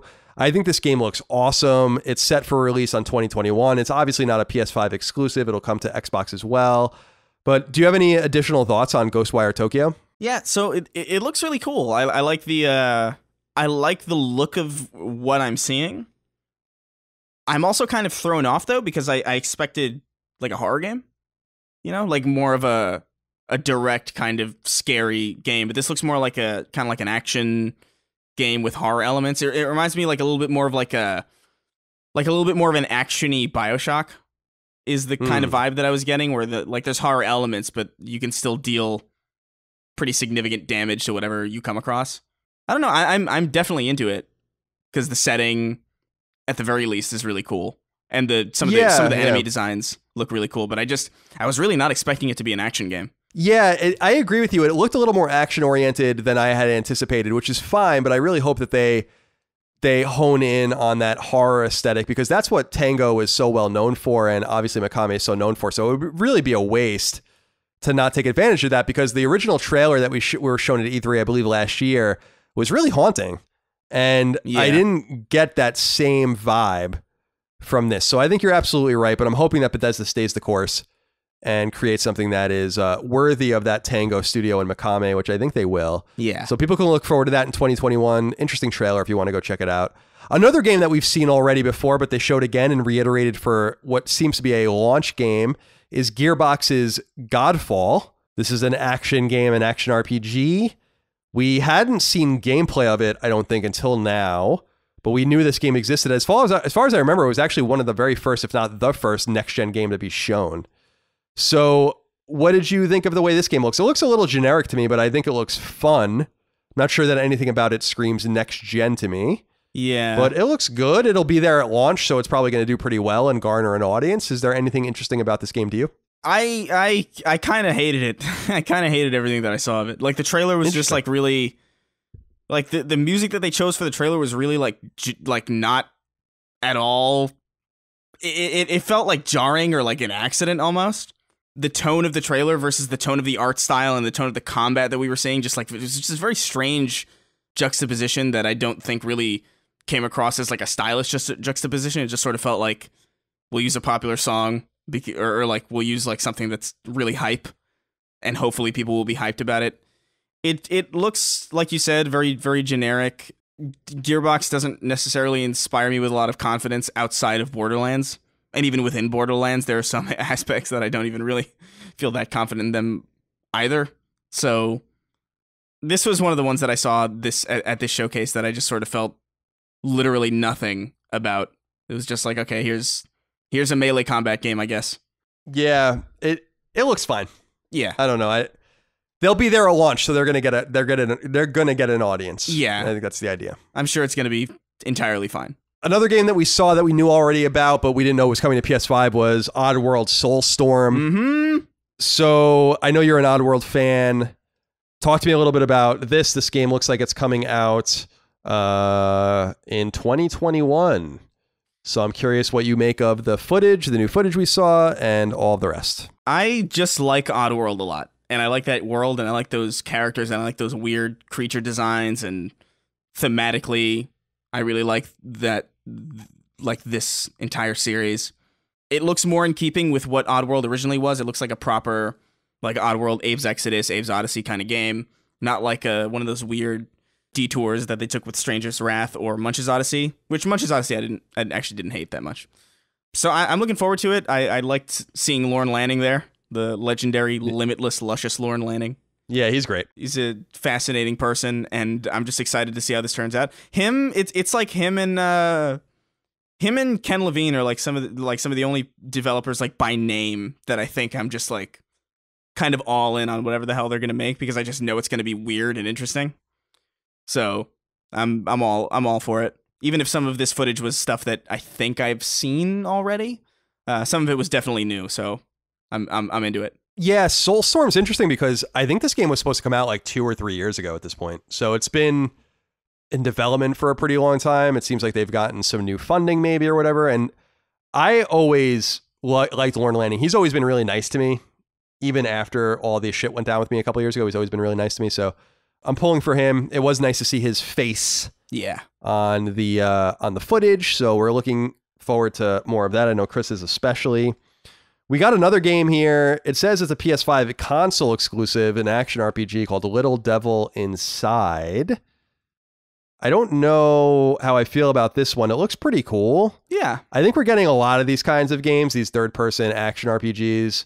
There is an aesthetic that's interesting because it takes place like in the woods, and then there's like in the desert and in these lush grasslands and in some sort of town or village and all of that. So it looks cool. Do you have anything to say about this game, Little Devil Inside? I like it. I like the art style quite a bit. Like, an art style goes a long way for me. And if something can look visually interesting, then I know that at least, even if I'm not having the best time playing it, it'll always be a treat to just sort of absorb visually. But this looked kind of cool. It looked like some Zelda elements, like some swords, some like cartoony looking bombs, some striking color palettes that I thought are... I always like a game that can... It's kind of weird. It's like an opposite of like the late aughts or the late 2000s, where I kind of like it when a game can be brave enough to be gray, or like brave enough to be kind of like muted in color palettes, because so many games now are just like Fortnite, you know, like just like really vibrant, like neon, like K-pop skins. And It just kind of feels like, oh, this game is like, it's cutesy and like kind of like stylistic, but it's also, it's vibrant in a way that isn't like literally vibrant, you know, like contrasting. Looked cool. I like it. Yeah, it looks cute. It looks like it has nice art direction. Yeah, it's just one of those games that's not going to stand out against this backdrop. Oh, for sure. Of other games. It's just, I know it's exciting for smaller developers to get included in something like this, no doubt. But I also think it doesn't necessarily serve the game because it's going to be overshadowed by 10 other games that are shown. So it's kind of a Hobson's choice because you want to be included, but at the same time, maybe you don't want to be included. So I wouldn't dare speak for everyone, but many people in my life are a little out of sorts right now. Some folks are having trouble sleeping, others are suffering from heightened anxiety, and as the weather turns from spring to summer, a few people are even experiencing fresh aches and pains as they try to get outside and move around a bit. It's good then that I can turn them on to the wonders of Feel's CBD tincture, a completely legal liquid oil that can just so happen to remedy all of those ailments. CBD, which stands for cannabidiol, is garnered from marijuana, but unlike THC-related items, which are illegal in most locales and which make you stoned, CBD works its magic far more subtly and to great effect. All you do is place a small amount of Feels' oil in a dropper, place the drops under your tongue, and voila, you'll feel relief in as little as a few minutes. I'm not only a CBD user, but a paying Feels customer, so I can tell you that this product works. I typically take it at night just before I'm ready to go to bed, as it helps me fall asleep. But for many people, Feels' CBD reduces anxiety, helps with both random and persistent aches and pains, and much more. Of course, if CBD is intimidating to you, that's understandable. Feels happens to have a helpline manned by real live experts, and they can help guide you towards the Feels product that may work best for you. Better yet, Feels is all natural and doesn't give you a hangover of any kind. It has no addictive qualities either, so you can simply take it when you feel you need it. It really isn't too good to be true. Feels CBD works. You can take it from me. If you want to try Feels for yourself, become a member at feels.com/symbols. That's feals.com/SYMBOLS to get 50% off your first order, along with free shipping. Again, head to feals.com/symbols to become a member. Get Feels CBD oil sent straight to your door at a steep discount with free shipping, and see what all the fuss is about. Cannabidiol really works, my friends, whether you're suffering from insomnia, anxiety, or bodily aches and pains. Want proof? Give it a try and see for yourself. Another game they showed, not a huge surprise. I mean, we knew this game was coming, was NBA 2K21. No, you're not a basketball fan. I'm not really a fan of these games either, but obviously they're very well received and well-respected sports games. It looks awesome. They showed just a little bit of footage of someone shooting around in a gym and all of this. So we know that game's coming fall 2020. I assume it'll be on the console at launch. And we will get NBA 2K22 then in fall 2021 and so on and so forth from there. Another game they showed, Chris, that I wanted to talk a little bit about is this game, Kenna Bridge of Spirits. Yeah. Looks like some sort of action-adventure game from Ember Lab. What did you make of this particular title? It looks very vibrant, very pretty. I like this one a lot. I like the art direction of it. I like the... there was one part in particular where it kind of reminded me of a gameplay mechanic from The Saboteur, like an old Pandemic game, where you're like liberating Paris from Nazi rule, and like the colors kind of change whenever you liberate. Like in that game, it was like black and white, and then whenever you would liberate it, it would be like full of color and very vibrant. And something similar happened in this trailer where like you like walked into this like dark and oppressive landscape, and you liberated it, and like foliage grew in like real time, and like it was just a very, very cool looking game. I like the character design of it. Female protagonist, which is kind of cool. It reminds me of the exact kind of game that I've been missing for a really long time. Just this very character driven action platformer type deal where like you would have platformers like Hat in Time or like Mario, and you would have action RPGs like, you know, any number of them, but you never really had like a strong mix of that kind of thing. This goes back to like Jade Empire, like Beyond Good and Evil, stuff like that. And this looked like a really cool, not spiritual successor to Beyond Good and Evil, but it reminded me a lot of like those kinds of games. So I'm actually like surprisingly looking forward to this. It's important to note, so Ember Lab is an interesting team to read about because this is their first game. Yeah. But they're actually a commercial studio. They did like animated shorts and commercials. They worked for Coke and Major League Baseball and others on doing stuff. So this is their first game. And it's also important to note, which I don't think they note in the trailer, or at least during the presentation, but this game is coming to PS4 as well. Mm-hmm. So it's a PS4 and PS5 console exclusive. So PlayStation console exclusive. It looks really good. I'm looking forward to seeing more about that. Mm-hmm. We knew about this game already, but I don't think we saw too much about it. Solar Ash. So this is from Heart Machine. Heart Machine is the studio that made a pretty well received game called Hyper Light Drifter. Yeah. That came to PS3, PS4, and Vita back in the day and other platforms. This game looks pretty good. I didn't like Hyper Light Drifter at all. Actually, I just couldn't get into the art. I couldn't get into the style. It seems like they're going again with a really obtuse aesthetic, which I think is fine. It looks a little more straightforward than what we saw in Hyper Light Drifter, which I just couldn't get behind. So this game's coming to PS5 in 2021. Solar Ash from Heart Machine. Do you have anything to say about this one? I'd probably just echo what you said. It looks neat. I like how the trailer like kind of like started with you like eventually kind of like walking onto the ceiling and the perspective shift and you like jumping down onto like a dragon thing. There's still not much that we know about the game as far as what the gameplay actually is, but I dig the art style, but that's another asterisk for me where it's like I'm gonna have to see like what this actually is. I'm really excited. I'm not excited, but I'm interested. I don't want to say excited. That's not true. But I'm really interested in this game they showed called Destruction All-Stars. Yeah. This was what I was talking about needing vehicular combat, like a Destruction Derby type stuff in PvP on PlayStation 5. This seems to kind of fill that need, although I think it would have been cooler if it was a Twisted Metal game. This comes from Lucid Games. Lucid Games is a British studio that has long worked with PlayStation. They did a few things, including the Jacob Jones game. So if people remember, Jacob Jones was this PS Vita adventure game that was actually really awesome. They only released 2 Jacob Jones games. The second one didn't even come to Vita. And then they did some stuff on Android and iOS for Sony as well, including PlayStation Vita Pets and all this other stuff. And they did Geometry Wars 3, which came to both Vita and PS4 and PS3 as well.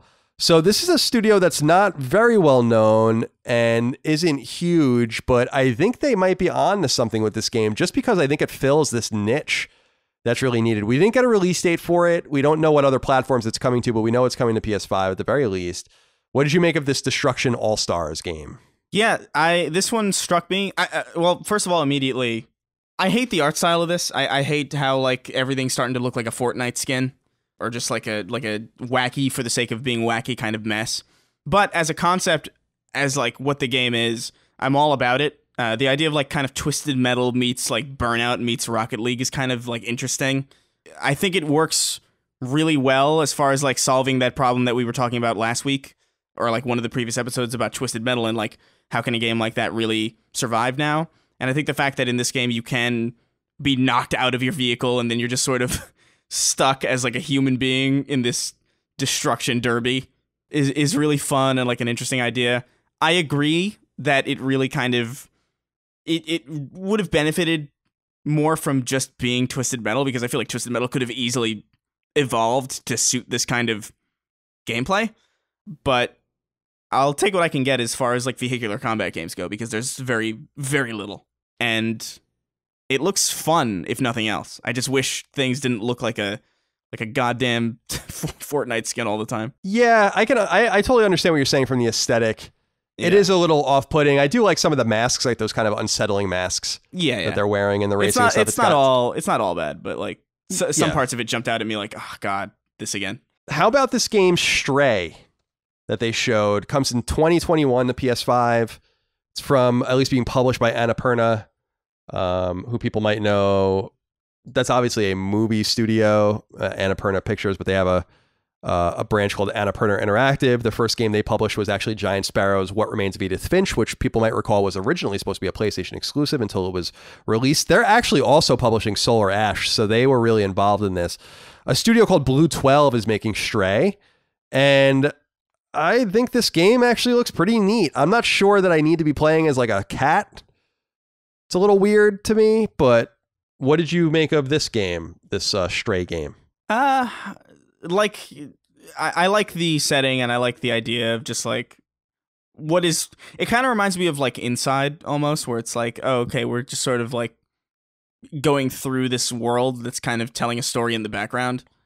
The premise of playing as a cat is kind of neat. That doesn't really exist really, as far as I know. There's not very many cat genre games, but this looks cool. I'm not against this at all. I'm curious as to see what kind of game it's going to be, like as far as like the tone and everything else. Like is it like do you fight in this? Like what's the deal? But it looks cool. I like it. It's 2021, so we've got a little bit of a wait for it. Yeah, so this is a French team. I don't know much about them. I was trying to read a little bit about them, but there's not much out there about this Blue 12 studio. I can only find references in Blue 12 to Star Wars, which I guess is some sort of squadron of X-Wings or Y-Wings, I guess from the novelization. So like, it's a pretty nerdy sort of situation going on over here. Yeah. But they might also be French-Canadian. I don't know, but they're French for sure. So that game comes out in 2021 as well. Another game called Goodbye Volcano High was shown. Very artistic looking game. Pretty game. A little unsettling with its anthropomorphic characters. It almost reminds me of some of this perverted shit that's going on online. Do you have anything to say about this game, Goodbye Volcano High? Nothing. No, I was so deeply unsettled the whole time. I'm sure someone will like it. It is definitely like not. I feel like this was made specifically to repel me. I can't. It looks like it looks like a visual novel kind of deal, which I'm already kind of like not the biggest fan of. So add in anthropomorphic anything really to the degree that they're anthropomorphized in this. Like, I think you can have, like, a Ratchet and Clank kind of deal where it's like, that's vaguely human. But, like, this was just, like, there was one character with a really long lips. And it was, I felt fear in the most... That was your first instinct, was fear? Yeah. Fight or flight was kicking in the whole time. Sure, I can understand that. Yeah, it's not my kind of game. It is an adventure game. I'm not sure what the plan is from there, but it does exist. Let's say that. It exists. This game exists, and it looks incredibly unsettling. How about this game, Jet the Far Shore? This looks like it's going to be a launch game, and it looks fine. I don't really know much about it. It looks a little bit obtuse, so I'm wondering... I don't know. You know what it reminds me a little bit of is... What was that game called? Like Chase the Sun? Oh, I don't know what I'm talking about. I don't know what the hell you're saying. I don't think that was what it was called. It was called something like that. What does it remind you of? This reminded me a little bit of Journey, because you have like a character kind of like swaying through sand and swaying through like waves and stuff. This is the one where like the title like slowly faded in over the gameplay, right? Right. And it was like a little bit jarring. It doesn't look bad. It doesn't look great. It just sort of looks like something that exists. Like I feel like I just don't know what this game really is. Of all the games that I saw, it's the one that I have like the least understanding of. So it's hard to even really say anything about it. It feels like it could be Journey-esque, but it also feels like we weren't even necessarily seeing gameplay. It's a weird one. I don't know how to feel about it. It is interesting. So this is a game from Super Brothers, and this is only their second game, but they've been in existence for almost 20 years. And they made Sword and Sorcery, which people might remember, which was published actually by Capybara. Oh, is that the like the pixel art one with the tall guy? Yeah, it's a 2D side scroller. It is pixel art. Yeah, and it has like the tall, lanky dude. Yeah, I played that. Yeah. So this is the same studio that's making this game. I agree. I don't know. The game I'm thinking of, by the way, is Race the Sun, which is an awesome game. If people haven't played Race the Sun, that game's fucking rad. And I don't know if it's a similar game. I don't know if I'm just misinterpreting what's going on, but that is another one that it was shown. Some of the peripherals that were shown include a remote control and a 1080p camera and a charging station for the console. Anything to say about any of that? It's nothing too interesting there, I don't think. Yeah, not really. And I think that is everything. Yeah, I think Did so we too. miss anything? I think that's all of the games, including according to my notes. Yeah, that's all according to me too. Yeah. So that's a lot of content. Yeah. What did you think about their overall presentation? How do you think Sony did? I think it was good. I think overall there were things that I was interested in, and the stuff that I wasn't interested in, I was really just sort of not interested in based on a predicated disinterest, like stuff with I don't know, NBA 2K. Like, I'm just not going to play in any context. And anything else that I wasn't interested in were just things that like have asterisk. That was like, okay, well, I'm going to need to see more before I begin to care. But overall, we saw some pretty cool stuff. Nothing necessarily looked super next gen. Ironically, like, I think the thing that looked the most next generation was Ratchet and Clank, which is weird. But yeah, Ratchet looks great. That looks like the most next generation out of all the things that we saw, which is like super weird to me. But overall, I think it was a strong showcase. I think everything that they showed was cool. I'm glad that we finally saw the machine. Yeah, I think it was overall pretty good.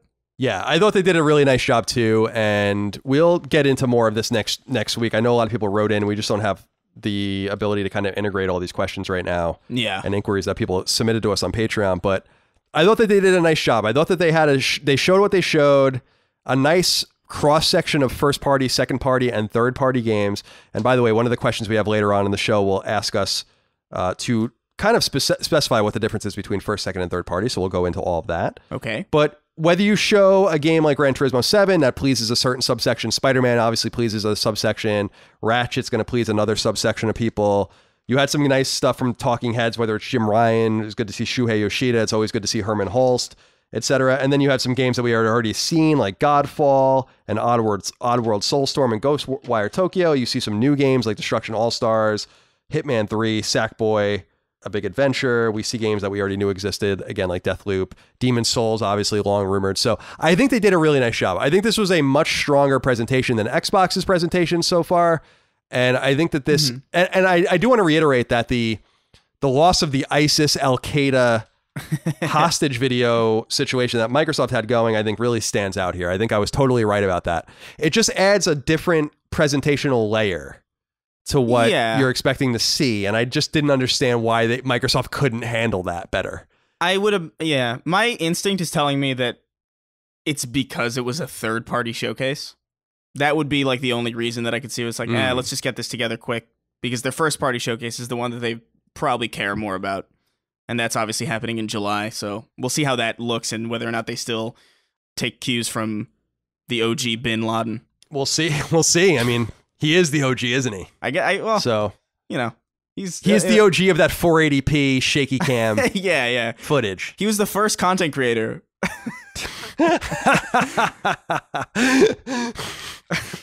That's good stuff. All right, Chris, there's other news to get through. Yeah. We can move through it pretty quickly, I think. But there's other news to get through that has nothing to do with the PS5 event. And I am curious, especially what you think of this first one. So let's get through the rest of this news, talk about it, get to the audience questions, comments, concerns, thoughts, and ideas, and then we can wrap things up. Number 1, Destiny 2 is getting substantial DLC and expansion support, as revealed during a Bungie live stream. Better yet, the popular online FPS will receive continuous support through at least 2022, an essential piece of information in a crowded and competitive, ubiquitous multiplayer scene. The most immediate expansion is due out on September 22nd and is called Beyond Light. Beyond Light takes place on Europa, one of Jupiter's many moons. The expansion will obviously add new missions, weapons, subclasses, a new raid, and a new power too. While Bungie wasn't forthcoming with specific details on the other 2 expansions that will bring Destiny 2 through 2022, we do know their names. The Witch Queen will launch at some point in 2021, and Lightfall will launch at some point in 2022. Destiny 2 launched in September of 2017 and was originally published by Activision, the original funder of Bungie's Destiny series.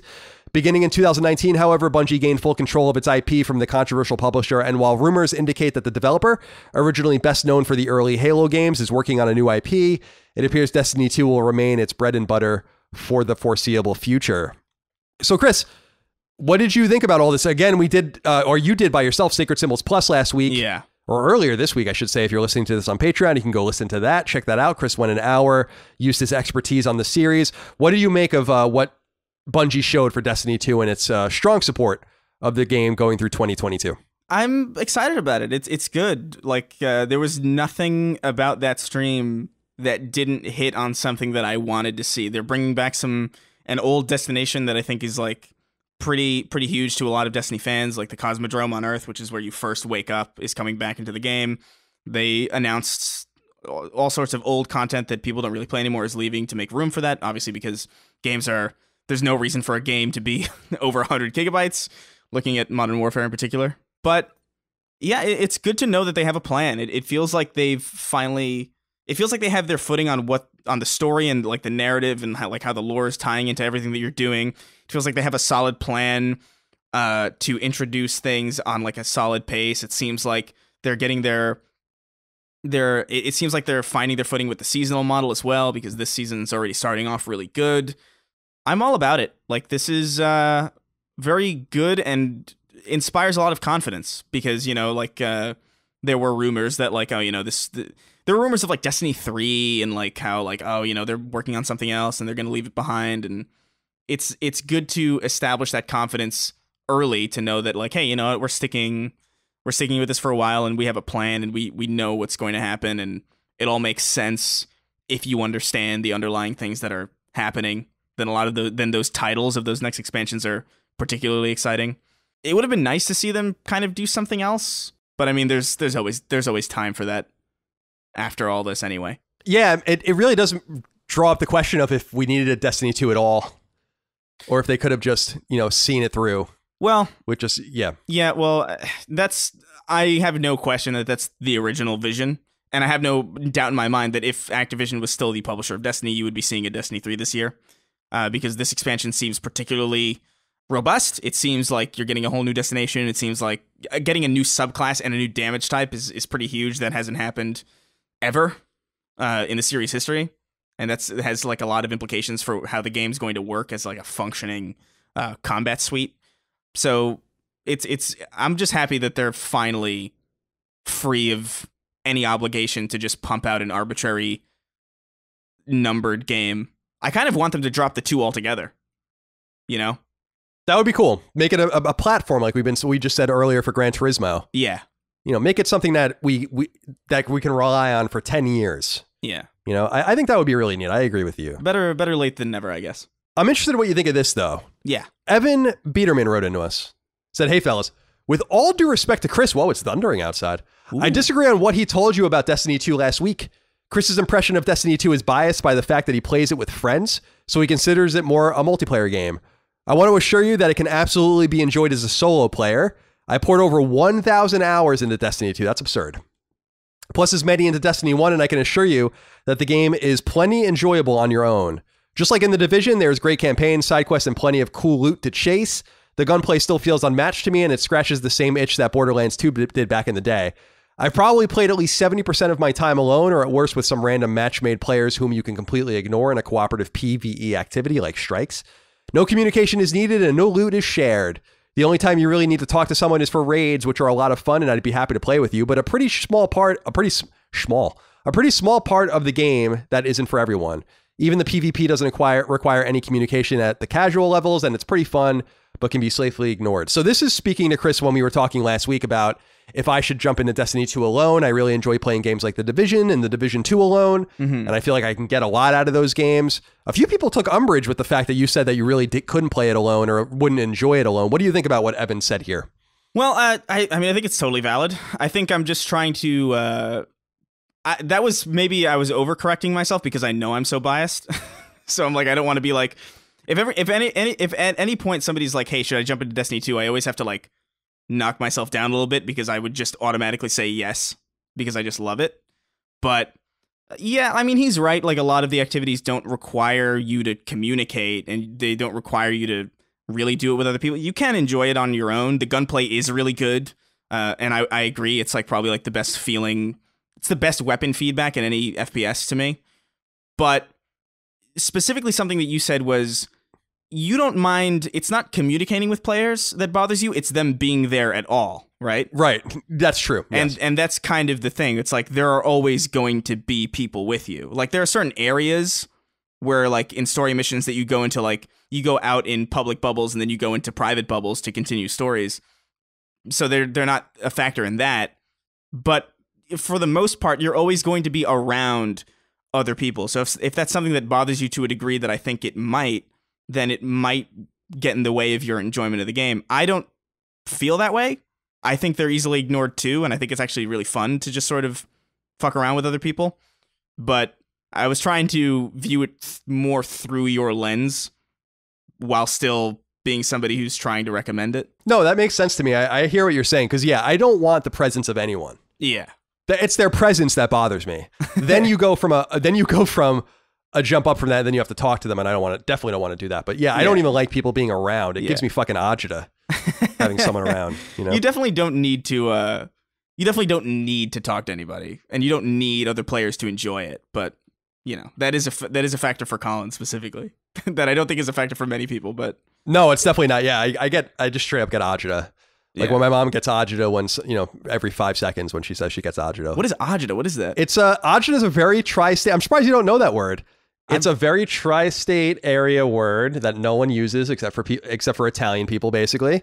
And it's just basically means like anxiety or like indigestion. Agita, agita. Yeah. You know, like I would come home and I'd be like, Mom, I want something to eat, and she'd be, and she'd be like, you give me agita. You know, I've never heard that in my entire life. Oh yeah, it's very Italian. Very Italian. I'm sure I will get some letters about that. Write in about your agita. Number 2. The Last of Us Part 2, due out exclusively on PS4 on June 19th in the coming days, has shockingly extensive accessibility options, according to a post about the game on the PlayStation blog. Indeed, there are a staggering 60 accessibility settings, far in excess of 2016's Uncharted 4: A Thief's End, which also toted a surprising number of options. For starters, the settings can be accessed individually or used as part of 3 presets, one for vision impairment, one for hearing impairment, and one for motor impairment. The game allows for granular controller remapping. Each and every input can be remapped, and the controller's orientation, stick use, combat controls, and more can be altered. Any button input that requires tapping can be altered so that a button only needs to be held, and various combat assist functions above and beyond your usual aim assist are also in the game. The game's HUD can be altered in myriad ways, including size, color, contrast, and more, and the game also allows for multiple magnification settings. The Last of Us Part 2 likewise has a ton of settings for motion sickness, allowing you to use sliders to alter camera shake, motion blur, field of view, and more. For those who have trouble playing games more traditionally, you can get assistance in navigating the environment, traversing obstacles, using listen mode, and you can even skip entire puzzles. Various granular combat options also exist, allowing you to alter whether enemies can grab you, their combat skill and perception, their ability to dodge, weapon sway, and more. Hints can be turned on or off, or even set to only appear sometimes or most of the time, and other notifications, like dodge prompts and pickup prompts, can be toggled as well. And finally, there are 6 different ways to alter the game's overall difficulty level, each with between 5 and 6 subsettings. You could alter the game's overall challenge, player-related challenge, enemy-related challenge, ally-related challenge, stealth-related challenge, and resource-related challenge. This is good shit. Yeah, what do you think of this, Chris? That's pretty great. The thing that sticks out to me is field of view, which is always nice. I thought about you when I was writing this. I know you love field of view. It's great. I know you love that. We got a letter from Nigel the Mini who said, hello again, Masticacious Moriarty and Mandibular Maldonado. Mandibular, thank you, Maldonado. I needed you there, thank you. After reading Push Square's article about The Last of Us 2's difficulty and accessibility settings, I got even more excited about the game, but also the next generation of consoles. I love Shadow of the Tomb Raider's 3-point difficulty, allowing combat, exploration, and puzzles to be changed independently. I thought that was super cool too. Yeah. It felt rather fresh. Seeing Naughty Dog's expansion of this idea and knowing Sony is going to study how players use these features to ostensibly improve other first-party titles, what kind of impact do you think this will make on the industry as a whole? Does the average gamer care enough to dig into these settings and signal to Sony that it is worth their effort? And if so, would Sony see this as a way to draw in players outside a game's core audience to expand sales? Chris, I don't know if this is true or not to the nth degree, but I was reading that this level of granularity in terms of their accessibility settings will allow even a person who is ostensibly blind to play the game with audio cues and all of this. Huh. So I'm wondering how you feel about this, because so much work goes into this. Yeah. That I can't help but appreciate the level of detail here, but I'm also curious how many people are really going to use this stuff. So what do you think? Well, first of all, this is super impressive. It's a huge suite of customizability that I think games should have. I think that's totally reasonable. I think it obviously takes a lot of work to get this stuff working, and a lot of work to bug test specifically. Yeah, oh yeah, the QA must be a nightmare for this. I wouldn't even be surprised if it's the reason why it's taken so long to come out. Like, just straight up. But what the fuck is? I think somebody's like dropping weights into the pool next to my apartment. That's cool. But I think overall, I think it's really cool. I agree with like the idea that Shadow of the Tomb Raider's like 3-point difficulty thing was like really cool. Like that was like the one thing that I noticed specifically that was exceptional about that game, is that the fact that it let you do that in the first place, and the fact that there are sliders for it here and a lot more granular detail is really cool. I don't believe this is going to be used by the overwhelming majority of people. I don't think it's going to be used by even a sizable fraction of people. But the fact that it is available there in the first place is a good enough reason to have it, because it allows essentially everybody to like the game.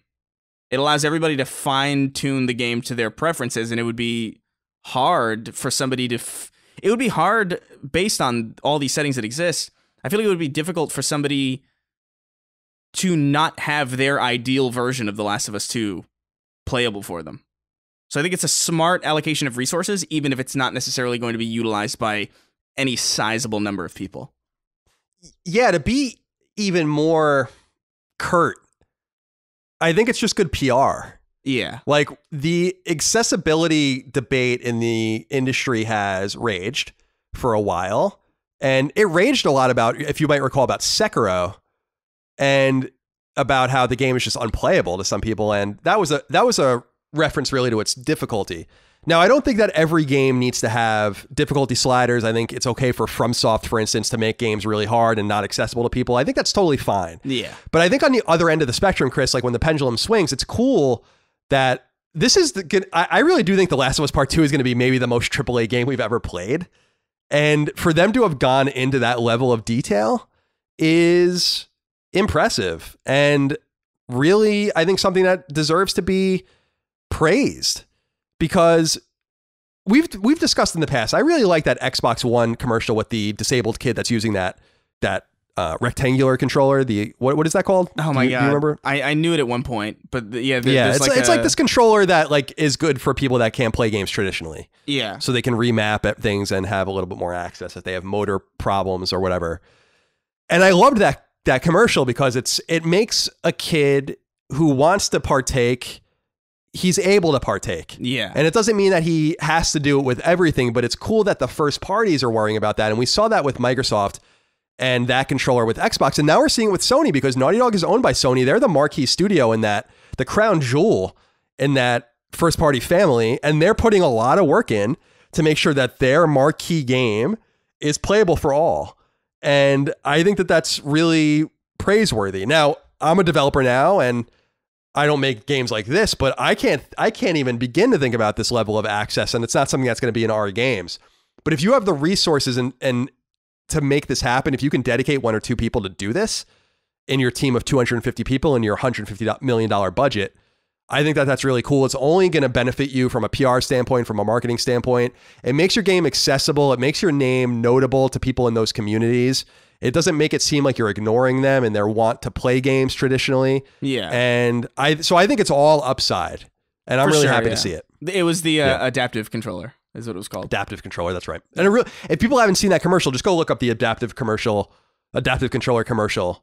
And it's really heartwarming. Yeah. And makes kids that are disabled feel more included in what is otherwise we're in an industry and in a medium that's not accessible to the disabled in a lot of different ways. Mm-hmm. Now, maybe it shouldn't be or couldn't be in a lot of ways if you have real vision impairment or if you are missing a hand or something. There's only so much you can do about that. But I think it's cool to try to include as many people as possible. It only helps our medium. It doesn't hurt at all. For sure. And as long as it's not a thing that has to be done, then I'm totally fine with that. Because then, Chris, it makes the people that go above and beyond all that more impressive. Because it's not something that's mandatory to pass QA or whatever. You know? Yeah, exactly. Number 3, in a profile on Naughty Dog Vice President Neil Druckmann in GQ's UK magazine. By the way, you guys should go look this thing up. It's really, really good read. A few interesting facts and tidbits were discussed not only about Druckmann's pet The Last of Us franchise, but other Naughty Dog games as well, and they're facts worth discussing. For starters, we have updated sales figures on the original Last of Us. Launched in 2013 on PlayStation 3 and in 2014 on PlayStation 4, that lone game has passed a staggering 17 million units sold. Its sequel, which will be reviewed by major outlets by the time this episode publishes, will clock in at between 25 and 30 hours long, making it a solid 10 hours longer than the original. The article also makes note that Naughty Dog's 4 Uncharted games have grossed more than $1 billion combined. And finally, Druckmann is quoted near the end of the article as stating that The Last of Us Part 3 is a distinct possibility. He and the team will either move on to that or onto a new IP. Chris, what do you think about this? We don't really necessarily have to talk about the sales figures, but what do you think about the possibility of The Last of Us Part 3 as opposed to a new IP out of Naughty Dog? What do you want to see? Having not played it, having not played The Last of Us Part 2 yet, I don't want a third one. I didn't even really want a second one. So I would hope that this is the last one, and then they go on to something new and something different and something that people don't necessarily expect from Naughty Dog. I would hate to see another 7 years go by waiting for a third part. But I don't know, maybe the game is maybe the game will make the case for a sequel for me, and maybe I'll end up wanting one. He makes a really interesting point in this article. Again, I really recommend people go read it. It's super fascinating. And I know Neil personally, so a lot of it resonated with me. You know, his inquisitiveness, his sometimes quiet, his ability to be comfortable in silence. These are the things that I've noticed with him as well when we go out to eat or talk. He makes an interesting point that he didn't really want to do the sequel to begin with, which is something that I think they've been pretty open with. And then they found their way through, and he didn't write it by himself. So he has another writer on board who is one of the writers from Westworld, which is a great and beloved HBO show. But the point is made that I guess the player will demand this or not. And I like that he pointed out particularly that it would have been an easy cop-out for him to be like, we can make as many sequels as we want and just focus on other people's stories. But that The Last of Us is not really about that. It's about these two particular people. So as long as they continue to tell stories about them, then I guess there'll be a relevant place for them to tell those stories. Otherwise, it's not really The Last of Us. And I thought that was a really candid response. Yeah. So people can go check that out if they want. Go read it. You can just Google around and find it. Anthony Basye. How do you think you say that? Basye. Bassie? Anthony Bassie? Yeah, that's good. Chris is dyslexic, but it's sometimes he can read. I think this is one of those instances. He wrote into us on Patreon, said, with The Last of Us Part 2 releasing soon, what are your sales expectations? I know the original is around 13 million. Now we know it's about 17 million, but that is compounded between PS3 and PS4. I believe the majority of original sales come from the PS4 release. That is true. I am wondering if this makes half of that. I am thinking 10 million lifetime would be top. Given the spoilers, economy, and next gen on the horizon, this may have to be a slower start. What do you think, Chris? 10 million sold? I think you could probably safely bet on 10 million. Yeah, I think that's a pretty safe bet. I don't know if the spoilers, economy, and next gen on the horizon really matter that much. I think everybody who's excited about this game is probably going to get it regardless, and I think the next generation being on the horizon didn't really affect the original Last of Us, which launched a couple months before the next console, that next generation. So I don't see how it's almost the exact same time. I mean, same mid-June, same day. Yeah. So it's funny. Like I think I saw on Twitter actually, like the PS4 like reveal event was actually, I think, a few, like exactly the same distance between the launch of the original Last of Us as this was to the launch of The Last of Us 2 or something like that. It's kind of neat. Yeah, well, the reveal event was in February. Yeah. Yeah, and then they did another event, I think, in June. I think we saw the console at E3. I can't keep this shit straight anymore. I'm getting too old. I'm also drinking a lot today, so that also has something to do with it, I'm sure. Yeah, I think 10 million is a safe bet. That would be 1 in 12 PS4 owners. That seems low to me, but I just don't know, to Anthony's point, what the hunger is right now with the economy. I think that is somewhat relevant. But I also think that The Last of Us Part 2 is going to be playable on PS5, so I think people can wait. And we all know that, unlike Nintendo first-party games, for instance, these prices eventually drop. Right. They're not going to hold their price. So if someone wants to wait, you're eventually going to be able to get this game for $40, Eventually get this game for 10 if you wait long enough, a couple of years. So I think that that's kind of an effect too. But yes, 17 million units sold. So it's actually sold more than even Spider-Man. That's wild. Number 4, in addition to some Naughty Dog related sales figures, some other sales data has also been released, this time from 2 Japanese games. Website Gamatsu reports that Bloodstained: Ritual of the Night, the well-received Castlevania-inspired Metroidvania game from ex-Castlevania producer Koji Igarashi, has officially surpassed 1 million units sold. Yeah. Ritual of the Night launched on PS4 and elsewhere almost a year ago to the date. Gamatsu also reports that fighting game BlazBlue Cross Tag Battle has surpassed 450,000 units sold. Cross Tag Battle first came to PS4 and elsewhere back in mid-2018. Shout out to Koji Igarashi. Ritual of the Night is a very well realized, although unfortunately 2.5D game. And I loved it. It was awesome. Awesome game. So shout out to him for 1 million units sold. Chris, I'm interested in what you think of this one. Mm-hmm. Number 5, Valorant. Am I saying that right? Yeah. Or I didn't know if it was Valorant or Valorant. The yeah, mega popular... do you know what it is? It's Valorant, right? Yeah, it's Valorant. I assume, because like Valor. Okay. Yeah. The mega popular free-to-play FPS from League of Legends developer Riot Games is currently only available on PC, but it's possible that may change according to a brief statement given to website GameSpot. Indeed, the game is being actively prototyped on console, presumably both PlayStation and Xbox, according to the game's executive producer, Anna Donlan. Quote, but there's a way to play this game and there's a way to experience this game that we're not entirely sure translated completely to console play, end quote, she said. Riot's hang up apparently, is making all possible versions of the game fully comparable with one another. She later told GameSpot, quote, if we feel like we can deliver this experience on those platforms, we absolutely will. But we really wanted Valorant to stand for a certain type of gameplay and a certain type of experience, end quote.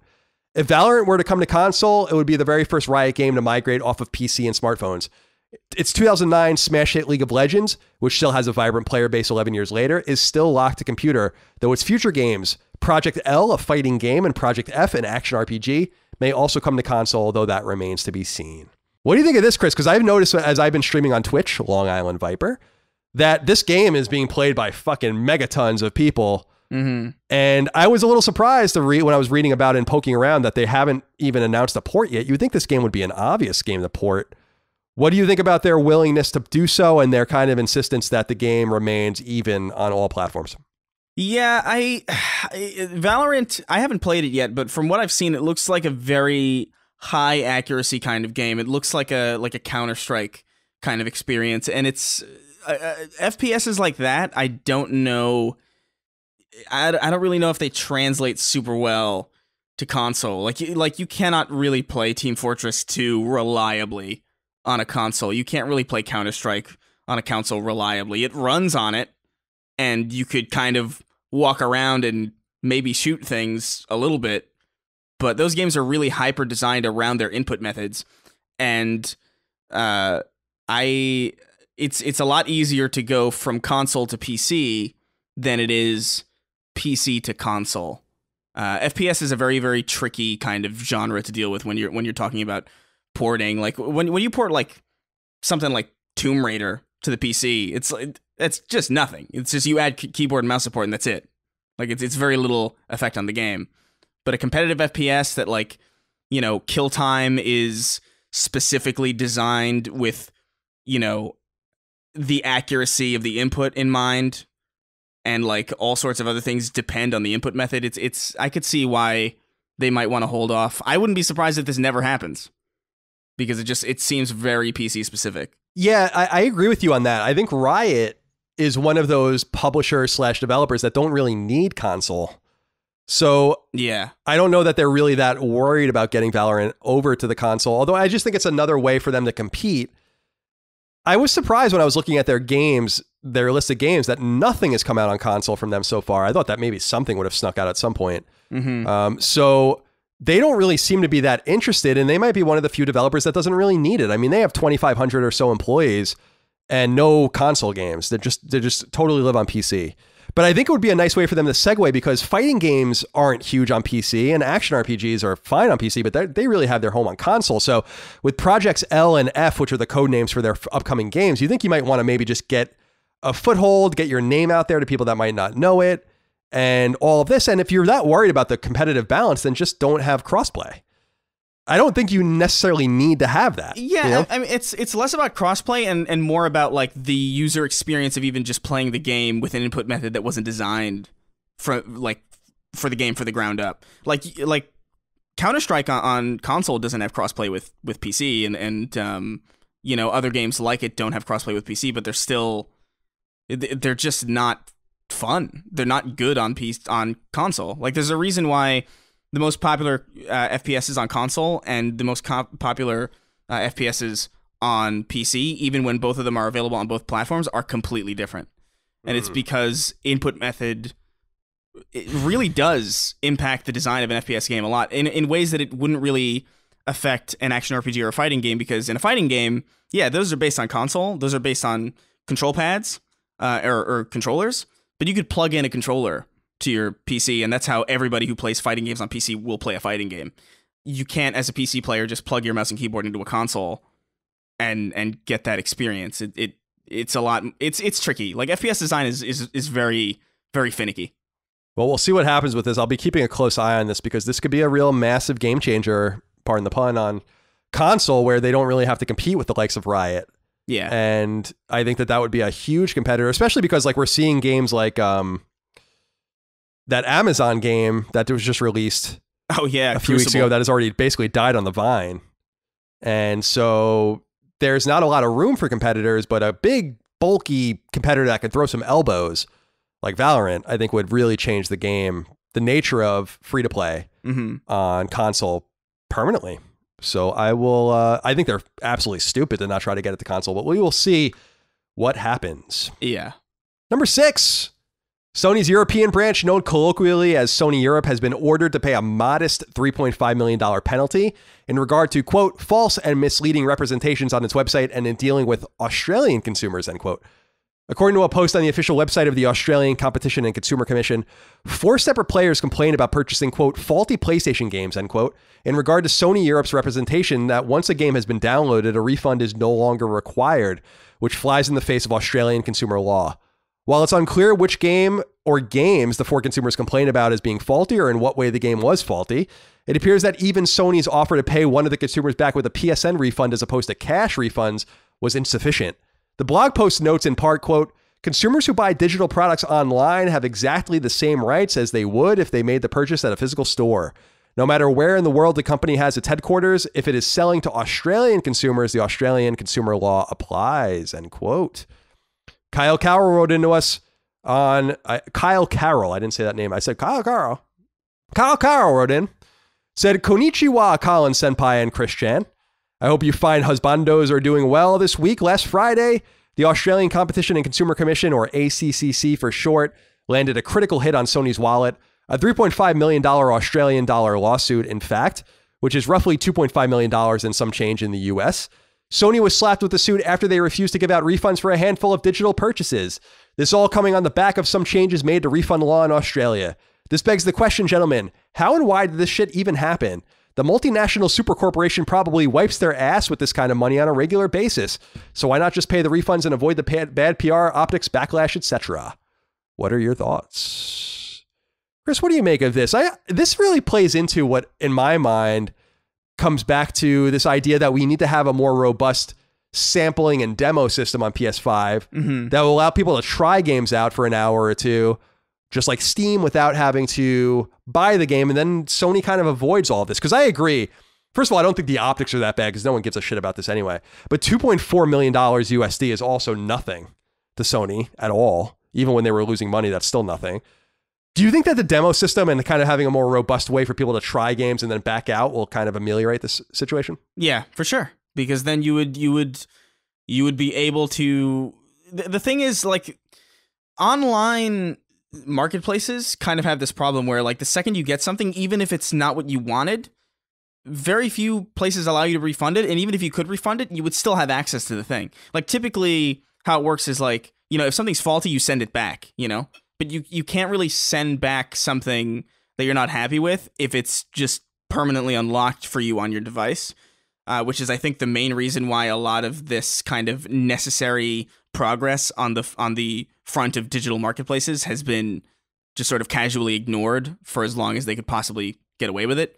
I think a demo system would ameliorate a lot of this. I think, generally speaking, people just want the same privileges that they have with physical copies in a digital ecosystem. Because why would you not want that? Why would you want to downgrade your rights for the convenience of just a download? Like it's not really a fair trade. So, hopefully this actually does. The thing about this is like I want more protection for consumers in general in online marketplaces. But you really could just ameliorate this with a demo system or a trial period, like we were talking about last week, or just like, hey, here's an hour of this game unlocked for however, for like maybe like a $1 fee or something. Even. Yeah, or even not. I mean, I don't even hate the idea of letting a person download a game for free. Yeah. And then just locking it behind a thing, because then they've done all the work. If they have a data cap, then they've already kind of used the data cap. It kind of convinces them to buy it. I just think it's good economics. Yeah, for sure. And I was trying to read around about what game or games these guys were complaining about, but I couldn't find the answer. So I think that also has to do with it, because they're not talking about like wanting their money back because they have a regret. They're talking about a game being fucked up. Yeah. And it makes me wonder, is it Days Gone? Is it what game is it that they're talking about that was broken? Because I don't think you should be able to say like, I regret buying this game. Yeah. I don't think that's a thing. But I think you have the right to say like, this game doesn't work and it's not patched properly or whatever the case might be. And I think that digital protections are going to become more increasingly important when we move more and more into this digital ecosystem, as we see with the new PS5 consoles. Having a digital only solid state version, I think, is just all the sign of that. So I think that they can fix this problem by just allowing a robust game by game demo system, and then people can know what they're getting, and you can convince. I bet you sales go up when you do that too. So they might be afraid of the bandwidth cost of doing something like that, and the bandwidth cost would be significant if you're allowing people to download 20, 50, 100 gigabyte games. Yeah. And then they don't actually play them. But you can do all sorts of stuff. You can throttle them and whatever the case might be. So I'll be keeping a close eye on this moving forward. I'm happy that the consumers are going to be better protected. We have a big Australian audience to this show, so I did want to give them a shout out. Hey, mate. Is that offensive? Oi. Probably. Oi! And then they throw a boomerang at you and hit you right in your fucking head. Yeah. And that's the end of that. Number 7. Sony has revealed the best-selling digitally sold games on the PlayStation Network for the month of May 2020. The 20 best-selling games for PS4 were in order: Grand Theft Auto 5, Call of Duty Modern Warfare, Minecraft, NBA 2K20, The Forest. I want to come back to that. Minecraft Dungeons, Rainbow Six Siege, Assassin's Creed Odyssey, Call of Duty Black Ops 3, Stranded Deep, Maneater, which looks really good, Payday 2, FIFA 20, SnowRunner, Star Wars Battlefront 2, Star Wars Jedi Fallen Order, Assassin's Creed Origins, Final Fantasy VII Remake, Saints Row the Third Remastered, and Streets of Rage 4. PSVR's top 10 best-selling games were in order: The Walking Dead, Saints and Sinners, Gorn, Beat Saber, Job Simulator, Super Hot, Arizona Sunshine, Creed Rise to Glory, Gun Club VR, Robinson the Journey, and Drunken Bar Fight. Call of Duty Warzone, Fortnite, and Apex Legends were PS4's top played free-to-play games, and Fortnite, Mortal Kombat 11, and GTA Online topped the DLC and expansions list. Chris, what is going on with The Forest? I don't know. What am I missing about this game? I cannot comprehend it. This game is in the top 5 every month. And I downloaded it when it came out because the game looked awesome. I think they originally showed it at PSX like years ago, and I was like, wow, this game looks really good. And so like sight unseen, when it came out, I'm like, I'm totally buying this game, and I didn't like it. But it seems like it has a massive audience. It outsold Minecraft Dungeons. You know, it's pretty wild. I don't understand what's going on with this game. Someone's got to write in about The Forest. Someone's got to write in about it, because I'm totally missing something about this game, because the game looks awesome. It sounds awesome, but when I played it, didn't play awesome. Maybe, well, I mean, this is the best digitally sold games. Maybe everybody just bought it because it looked cool. That's true, but it keeps happening for like a year. Yeah, well, you know, there's always new people. Yeah, that's true. There's always someone to take advantage of. Because, yeah, it sold more. So GTA 5, Call of Duty Modern Warfare, Minecraft, NBA 2. Yeah, so the 5th best-selling game. That's just pretty incredible. Insane. To me. Number 8. A pair of games are getting cross-platform play for the very first time, while a third game, just recently announced, will also be given cross-platform play upon release. For starters, Hello Games' divisive 2016 release No Man's Sky, which has since found both stability and a larger audience, will support cross-platform play between all 3 iterations of the game, PS4, Xbox One, and PC. Meanwhile, Electronic Arts' racing game Need for Speed Heat, launched on PS4 last year and developed by Ghost Games, is also getting cross-platform play between the same 3 platforms, PS4, Xbox One, and PC. And finally, action RPG Chivalry 2, which will be coming to both PlayStation 4 and PlayStation 5, will allow cross-platform play between all 5 iterations of that game, PS4, PS5, Xbox One, Xbox Series X, and PC. What do you think of this, specifically with No Man's Sky? They just keep making this game better. I can't help but appreciate it. No, it's awesome. That's great. Honestly, great news. Like, I'm happy that game actually like crawled out of mediocrity into out of its cave. Yeah, it's cool. It's probably the pinnacle redemption arc for a game like that. Definitely. Can't think of anything better than that redemption arc. Yeah. In terms of video games, definitely. Number 9, not surprisingly, more game industry events have been delayed in the wake of racially charged events in the United States. Publisher Electronic Arts has postponed its EA Play Digital event from its original slot earlier in June and will now run the event on June 18th. This is important news for EA because the publisher is starting to leak. Website Game Reactor reports that the much-rumored Mass Effect Trilogy port will be announced during the event for PS4, and patch notes for EA Sports UFC 3 indicate that feedback will be requested via that game for EA Sports UFC 4. EA Sports UFC 3 came to PS4 in early 2018, and the Mass Effect Trilogy ran from 2007 to 2012, although it didn't come to PS3 until Mass Effect 2 came to the console in 2011. The indie game showcase Guerrilla Collective has also been delayed and will now air between June 13th and June 15th. And finally, this year's Final Fantasy XIV Fan Fest has been outright canceled, though the cancellation is due to COVID-19. 2021's Fan Fest is still due to occur in the US in November of 2021. Final Fantasy XIV originally came to PS3 in 2013 and PS4 in 2014. So a few more cancellations there. Mm-hmm. And then finally, Chris, the big games roundup. Number 10 is the roundup. Okay. Website IGN reports that RPG Pathfinder Kingmaker, which came to PC back in 2018, is coming to PS4 in Definitive Edition form on August 18th and will include all 6 DLC packs. IGN also reports that Alex Kidd in Miracle World DX, a remake of the 1986 Sega Master System platformer, is coming to PS4 at an undetermined point in the future.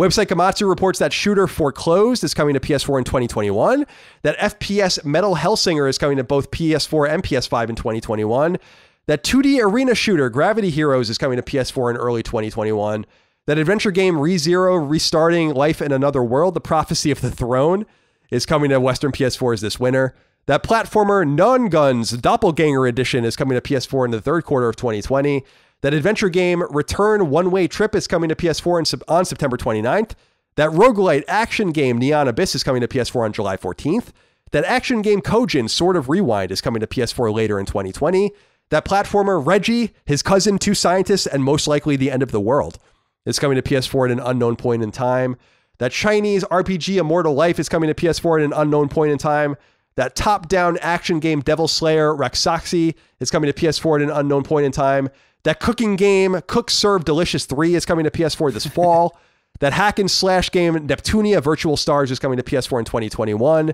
and that action RPG Tower of Time is coming to PS4 on June 23rd. Gematsu also reports that RPG Ari and the Secret of Seasons PS4 release has been delayed from July 28th to September, and that my 2019 Game of the Year, Fell Seal Arbiter's Mark, is getting DLC called Missions and Monsters on June 23rd. Website Push Square reports that Supermassive's The Dark Pictures anthology Little Hope has been delayed from later this summer to the fall of 2020, that strategy game Transformers Battlegrounds is coming to PS4 on October 23rd, that the remake of 13 is coming to PS4 on November 10th, that action RPG Mortal Shell is on pace for a 2020 release on PS4, that tabletop RPG-inspired Werewolf The Apocalypse is coming to PS4 at an unknown point in the future, and that action RPG Crosscode, which looks fucking awesome, by the way, is coming to PS4 on July 8th. Everyone go look up Crosscode. Look great. And finally, the website also reports that skating game Skater XL has been slightly delayed for release on PS4 and will now come out on July 28th. Wow. Whew. That was a lot. A lot of games. All right, Chris, so there are new game releases this week. We actually have a list of the games, unlike last week, as they're working the PlayStation blog kinks out.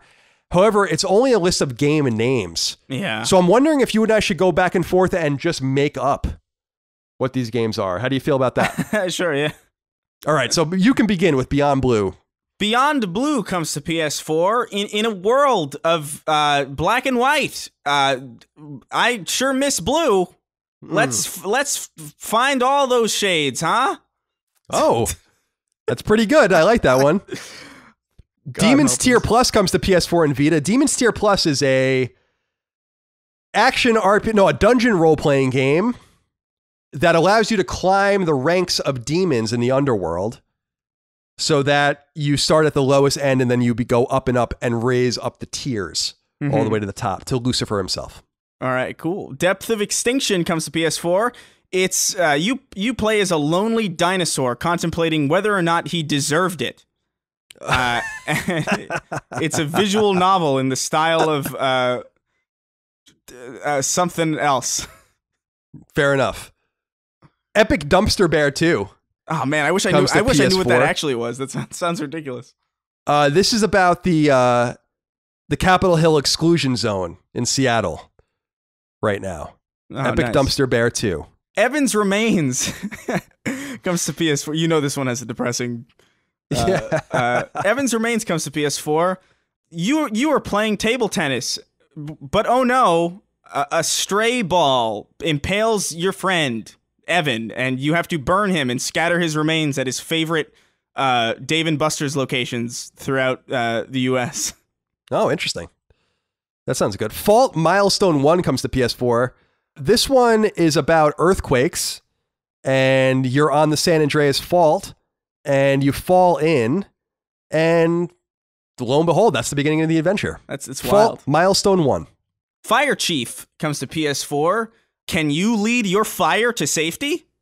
Find out in this physics-based puzzle platformer battle royale. Interesting. Fire Chief sounds wild, man. Yeah.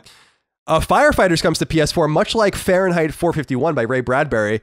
This game is ironic because you are not the firefighter, but the fire starter in Firefighters on PS4. Jump King comes to PS4. The King of Jumps has summoned you, Legless Tim, to be a part of his brand new platforming adventure. Learn to use the force of just your torso to jump between cavernous pits and lowly platforms and stuff. That's Jump King for PS4. Let's Create Pottery VR comes to PSVR. This is a red herring because it's not actually a pottery creation game, but a murder simulator. Yeah. And it's $10. Let's Create Pottery VR on PSVR. And when you tune it in to your PSVR, you'll find that you're actually murdering people Hotline Miami style. It actually has nothing to do with art at all. That's Let's Create Pottery VR. Pity Pit comes to PS4. I made this. This is me. This is just an MP4 of my day that I have set for sale on the PlayStation Network. Pity Pit. Project Warlock comes to PS4. This is about the male perspective of the Salem witch trials. We don't often hear about the warlocks. We only hear about the witches. So go back to 17th century America, 18th century America, and enjoy Project Warlock on PS4. Pushy and Pulley in Blockland comes to PS4. You play as two brothers, Pushy and Pulley, who somehow don't get along, and it's your job to fight the bad guy, and his name is Leave Things Alone. Damn it! Oh, sounds a little bit like Ibn Ab. Yeah, a little bit. That's Pushy and Pulley in Blockland. Rooftop Runner comes to PS4. This is about a suicidal man that's trying to kill himself, but he keeps jumping from rooftop to rooftop, and the buildings in his neighborhood are too close together, so he can't fit between them in order to plummet to his death. That's Rooftop Runner on PS4. That's awesome. Super Soccer Blast comes to PS4. You've played soccer, but now imagine it with blunderbusses. Whoa! Super Soccer Blast takes first-person combat to the world of football. This winter on Super Soccer Blast PS4 comes out today, but also this winter for some reason. Warborn comes to PS4. This is another of the generically named War something games that no one cares about or will want to play. That's all you need to know about Warborn on PS4. Yoga Master comes to PS4. What do you do when you can't bend anymore? You try and bend. Yoga Masters. East Memories of Celsius comes to PS4. I actually know what this game is, so I can't make it up. It's a port of the Vita action role-playing game. Pretty good on Vita. So go check it out. The only serious answer I'll give today. And last one, Zachariah Pinball comes to PS4. You know your friend Zach. What an asshole, right? Just hit him in a bunch of holes and watch him get knocked around in a glass tomb. Fuck that guy, Zachariah Pinball. Fuck that guy. We just lied for like 10 minutes. I know, that was awesome. So go check out those great games coming to PlayStation. By the way, if you don't give us a huge disservice that there's just no drop for these. It really sucks. No, I know. I agree. That's why I was about to say the same thing. I'm like, if you don't give us a drop, Sony, then we're just going to keep making everything up. Try and stop us. All right, let's get into reader questions, listener question, comments, concerns, thoughts, and ideas. We have 6 of them to wrap the show up. We'll move quick because we've been going pretty long today. Yeah.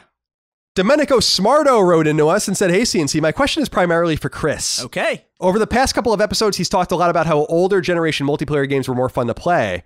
I'm curious if he's ever given Overwatch a shot. It has maybe the most addictive gameplay loop I've ever played in a competitive FPS. There's also no tedious grinding for weapons in a never-ending evolving world. It just goes for raw fun. Also, each hero feels unique, so you get completely different gameplay experiences depending on who you pick, which gives the game endless replayability. Thanks, and keep making Fridays great. Chris, have you ever played Overwatch? I did. I played Overwatch for, I think, like a solid 3 to 6 months back when it was initially released properly. Like, I know it was in beta for a pretty long time. But yeah, I played it with my roommates a little bit. I got decent at it. It was okay. It's definitely one of those games though that feels like a developer's first attempt at making a first-person shooter. I'm really particular about my FPSs. It's like arguably the genre that I feel most. I feel like if I was put in charge of making an FPS, I could make a really damn good one. And I don't know if I could say that for any other genre at all. So I'm really finicky about my preferences in that genre. And, you know, there are a lot of gameplay experiences to be had in Overwatch. There's a lot of different play styles that are facilitated by every unique hero.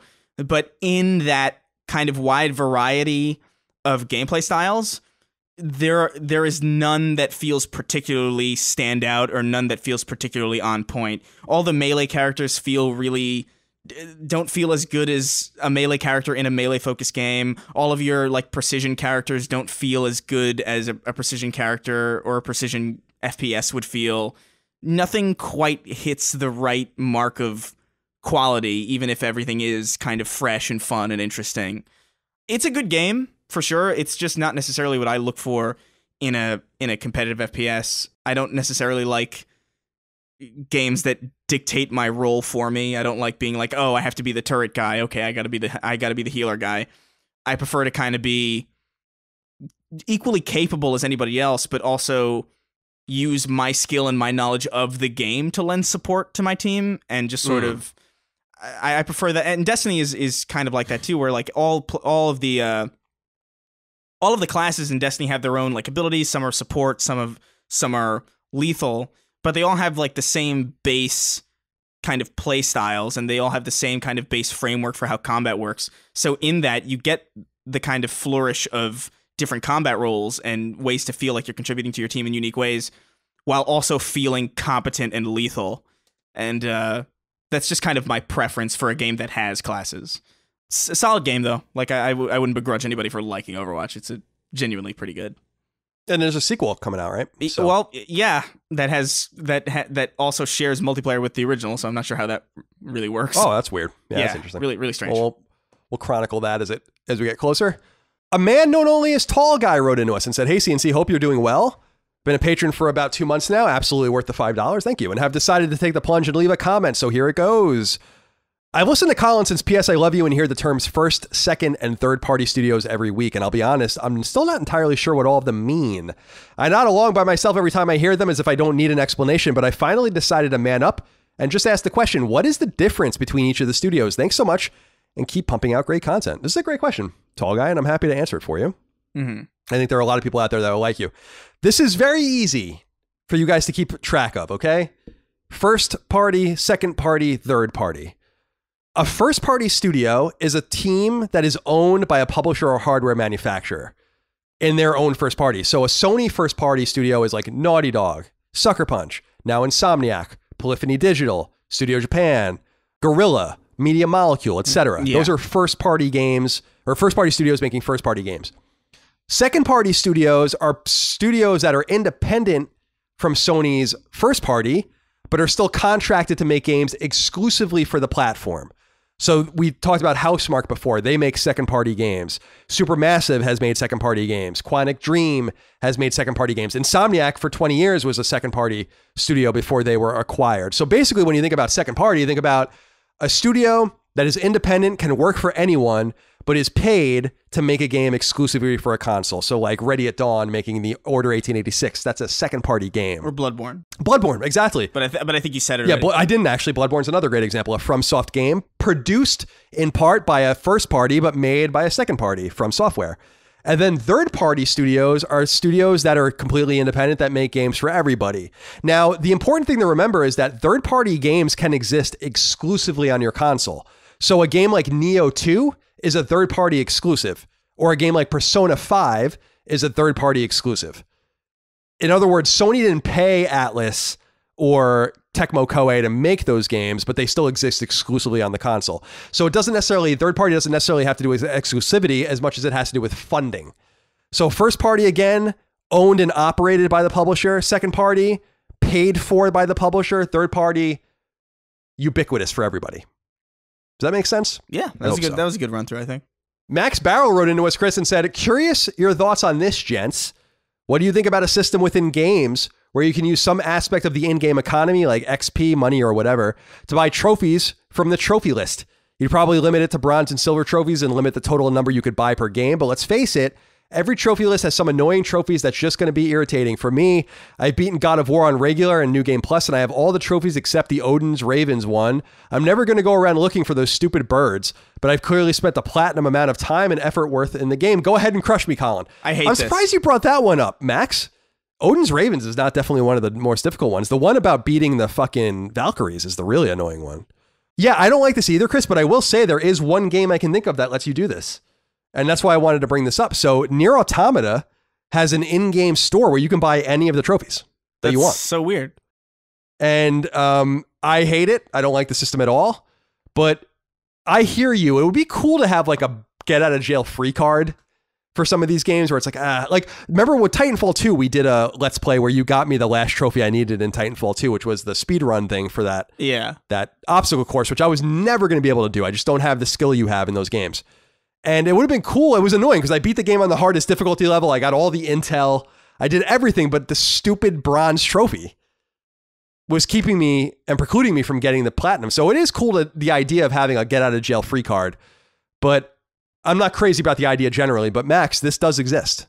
And at least one other game. I'm sure others have examples, but that's the one I can think of. If they did this, the trophy that is on your list needs to be designated as something that you bought. Like a little asterisk. Yeah, like a little this guy's an asshole. Like a little button to kind of or like maybe have it count I guess there's no real. Does it count for anything really? Like percentage wise, not really, right? What like, a bronze? Like a trophy. I'm thinking about it like in the Xbox ecosystem where like a 50 gamer score achievement would be maybe worth maybe 10 if you bought it or something like that. Yeah, I see what you're saying. Sure. Yeah, no, it depends on the level you're at and on PS4. Like a bronze trophy at the level I'm at won't even move your percentage 1%. Yeah. So, yeah. But for someone that's lower in level, it will help them a great deal. But I like the idea of having a little asterisk or like maybe it would be like you can get the trophies, but you can't get the platinum once you buy a trophy. You know, like you can get all the trophies. Yeah. But you don't get that platinum trophy. That would be a little bit better for me. Although I still think like the whole purpose of a trophy is that like you earn it. Like that's literally that's what it means. You know, so like the thought of like buying a trophy is just sort of feels gross. I hear you. I'm the same way. Nier Automata is the only game I can think of that does that. But you guys can write in and let me know if others do as well. Michael Zassa wrote in and said, "What's up, CNC? With the supposed release of Persona 4 Golden on PC, it's no longer supposed. I think this is confirmed. Do you think that this is the final nail in the coffin of the Vita? And how do you think this will affect the Persona franchise as a whole now that fans of the series no longer have to purchase a Vita to experience this amazing game? Thanks for everything, and I hope you have an awesome day." All right, so Chris, I'm curious what you think about this. Before I go on about it, people seem to forget. So Persona 4 Golden is like a reinvigorated version of Persona 4 on Vita, only on Vita. But people forget that Persona 4 is a PS2 game. So it's not locked to the Vita like everyone's saying it is. You can go play Persona 4 on PS2. And I would imagine a vast majority of people that played the game played it on PlayStation 2.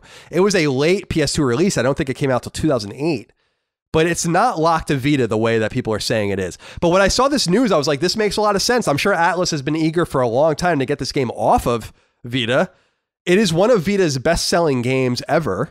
So I think it does affect the Vita in some way. But did you see this news and what did you think about it? Because Persona 4 Golden is so wrapped up in the Vita ecosystem as like one of the must-have exclusives, and now it's no longer exclusive. Yeah, well, I mean, I'm not sure people are really buying Vitas these days, you know, like just to play for Persona 4 Golden. And if they are, it's really not that many. I think it makes sense. It's an old enough game that you'd be like, yeah, you know, just put it on PC. If it's on PS2, you know, just put it on PC. The fact that it sells a lot on Vita is all the more reason to bring it to a new platform, because if it sells a lot on this really strained, really limited platform, imagine how much it could sell on a platform that's available to pretty much anybody with an internet connection and a hard drive big enough to install Steam on it. It's just a win-win for them. Yeah, well said. Yeah, I think that as far as what he's signaling, I think that this Atlas wants, and Atlas isn't the only one. You see this with NIS, you see this with Xseed, and others that are kind of Japanese-centric, usually PlayStation-centric publishers. They want to get their games on PC. That's where the audience is moving. And I think it's smart. So when I saw this, I think some people were crestfallen about it, but I'm like, who cares? The Vita's dead. I love the Vita. No one loves the Vita more than Colin Moriarty. No one. And I think it's just good to make this game more available to more people. Yeah. Plus that soundtrack is fantastic. Yeah. So at least you can go listen to that. Just get it out. Like the Vita's lived several chameleons' lifespans worth of time. So, you know, it had its time. The Vita will die when I say it's ready to die. And I'll keep that thing on life support like a vegetable until time comes when I pull the plug. It's just wheezing in a hospital bed. It's got no brain waves at all. It's got no thought. It's just a fucking husk. KB wrote in and said, "Hey, Moo Colin and Mimu Chris. I'd like to piggyback off a discussion you guys had on episode 101 of Sacred Symbols. How much more of the games as a service pie is left? As Chris mentioned, these persistent games require an inordinate amount of time and attention. With the PS5 around the corner, I'd imagine there are going to be many more games in this space announced. What do you think the commercial viability for these games will be? Does Crystal Dynamics' Avengers game have even a chance at cultivating a large install base? I've seen a grand total of 5 people talk about this game online. That doesn't seem to bode well for this game. Thanks." We've talked a little bit about Crystal Dynamics' Avengers game. I have a really bad feeling about this game, but I don't know if it's founded in any sort of reality. What do you think, Chris? You're a little more connected to this world and this realm. I also don't have a great feeling about it. It felt when we saw it like it just wasn't ready to be shown. The gameplay that it's offering doesn't seem to be that, you know, unique or that interesting. The IP is interesting, but like the IP is also kind of out of style, really. Like this probably would have killed after Infinity War and pre-Endgame. But I think in 2020, I really just don't know how this is going to shake up, because yeah, like a lot of these games do require a lot of time. I'm not really looking to find another game like this. You know, I have Destiny 2. That's like a game that my friends are all playing. I play it all the time and I like it. I've invested a lot of time into it. I really doubt that there's something that's going to pull me away from it. And I really highly doubt it's going to be an Avengers game. I have a bad feeling about it. I'm not that confident. Yeah, I'm not confident in it either. I might be confident in it from a gameplay perspective, but yeah, it might be fun. This thing has Anthem written all over it to me. I just don't think there's room. Yeah. And like you said, I don't think this game was intended to come out this year or even last year. I think this game got in trouble at some point because it was rumored for so long. This game has been rumored forever. And so I don't think the intention was to release it in Q3 2020. You know, I don't know that was what they wanted to originally do, but I'm detached from Marvel fandom. There could very well be millions of people excited for this game, but I agree with what KB's saying here. I don't see anyone talking about this game at all. Yeah. So we'll see. But I like Crystal Dynamics. I think they're a great studio. I like their Tomb Raider reboot. I hope this game does do well, but I think this game probably is probably going to be decent, but like I just don't see the reason why it's being shoveled into this live service genre because it just doesn't seem like it needs to be. Well, we'll see. We have a few more months until this game comes out, so yeah, we will find out soon enough. And finally, Chris, Eric Myers wrote into us and said, "Hey, CNC, I've noticed something about Ghost of Tsushima that I haven't seen anyone talk about that actually makes me excited. The total lack of hands-on preview coverage. Obviously, due to the coronavirus, these kinds of events have come to a halt, and with the exception of some trailers and 2 gameplay demos, we haven't seen a crazy amount of this game. Well, I'm sure the marketing machine will spin up. This is the first time I can remember where a first-party new IP will be going out into the wild untouched until at least review copies are sent out. Do you think something like this can continue? I like the idea of hopping into a game from one of Sony's incredible developers and having a real sense of excitement due to the lack of exposure.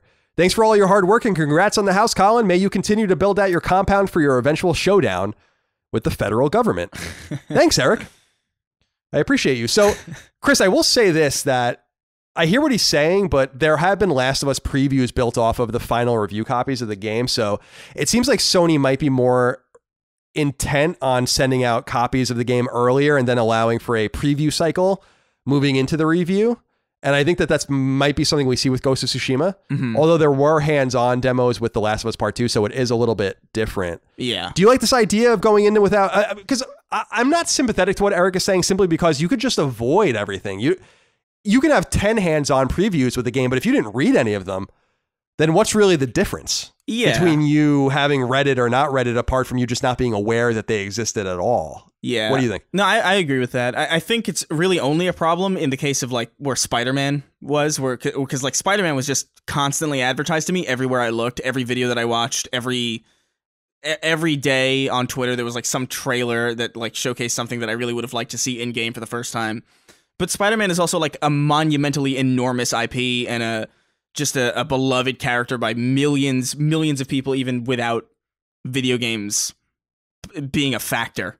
So it stands to reason that like something like Spider-Man, even with the absence of a hands-on preview event, just like over marketing could be a thing for a game like that. But with a game like Ghost of Tsushima, yeah, I don't see that game being spoiled in the same way. I don't see that game being marketed in the same like too much like overfeeding.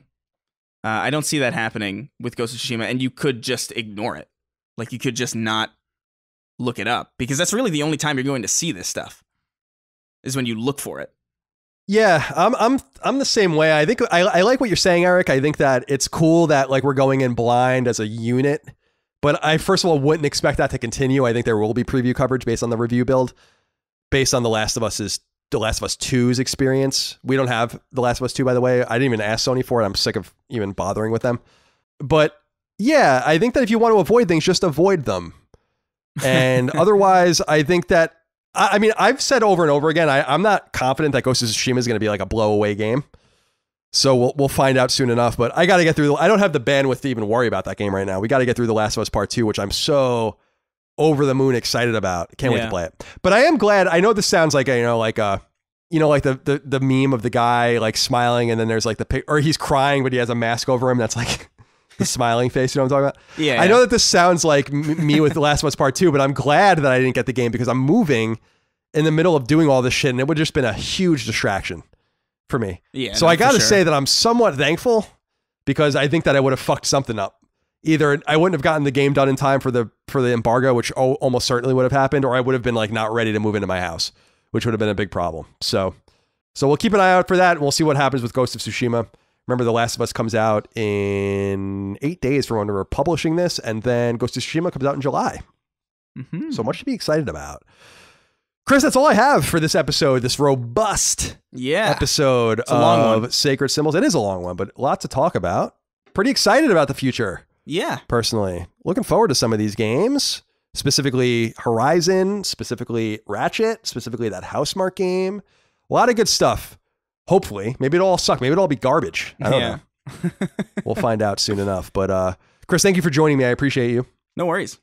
And thank you all out there for joining us here on Sacred Symbols, a PlayStation podcast. Thank you so much for your love, your kindness, and support. Remember to support us on Patreon if you want early ad-free access, the ability to submit your questions, comments, concerns, thoughts, and ideas, and other perks, including Sacred Symbols Plus access. Patreon.com/CollinsLastStand.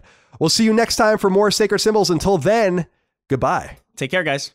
Sacred Symbols, a PlayStation podcast, is a product of and a registered trademark of Collins Last Stand, LLC, and is recorded from Richmond, Virginia, and Burbank, California, USA.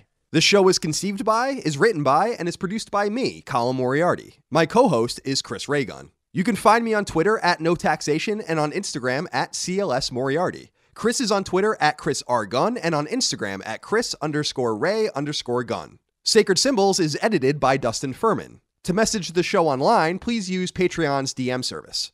As you know, all of Collins Last Stand shows, including Sacred Symbols, are fan-funded on Patreon at patreon.com/CollinsLastStand. The following names are at the producer level or higher on Patreon, and we are eternally grateful for your kindness, generosity, and fandom. A.G. Rowe, Adam Nix, Ahmad Tamar, Alex Cabrera, Alex Gates, Alan Tremblay, An Unofficial Controller Podcast, Andrew Parker, Anton K, Auntie Kinnanen, Avery Lewandowski, Azan, Barrett Boswell, Bo Clant, Ben, Betty Ann Moriarty, Bjorn Campbell, Blake Israel, Bloody Fang, Boots, Brad Cooley, Brian Chan, Casual Misfits Gaming, Chad Lewis, Chris Buston, Chris Galvin, Chris Moore, Cody Bradbury, Colin Davenport, Colin Love, Connor Gashian, Corey Wyatt, Damon Weathers, Daniel Diamore, Daniel Margaka, Darren Gardner, Daryl E. Naiman, David Chestnut, David John Finnegan Wright, Don Lee, Donnie Nolan, Dylan Burns, Enrique Perez, Eric Finkenbeiner, Eric Harden, Galja, Gamer Filmaholic, George Anthony Nunez, Gerald Pennington, Gio Corsi, Greg Julius, Gregory Slovinsky, Homeworld Hub, Hugo's Desk, Infinite, Isaac Wasserman, Jason Pettit, Jackson Lastiqua, Jay Getter, Jeff Pollard, Jeremy Key, Jeremy Shook, Jerome Ferreira, Jesse Owen, Joe McPartlin, Joe Finelli, John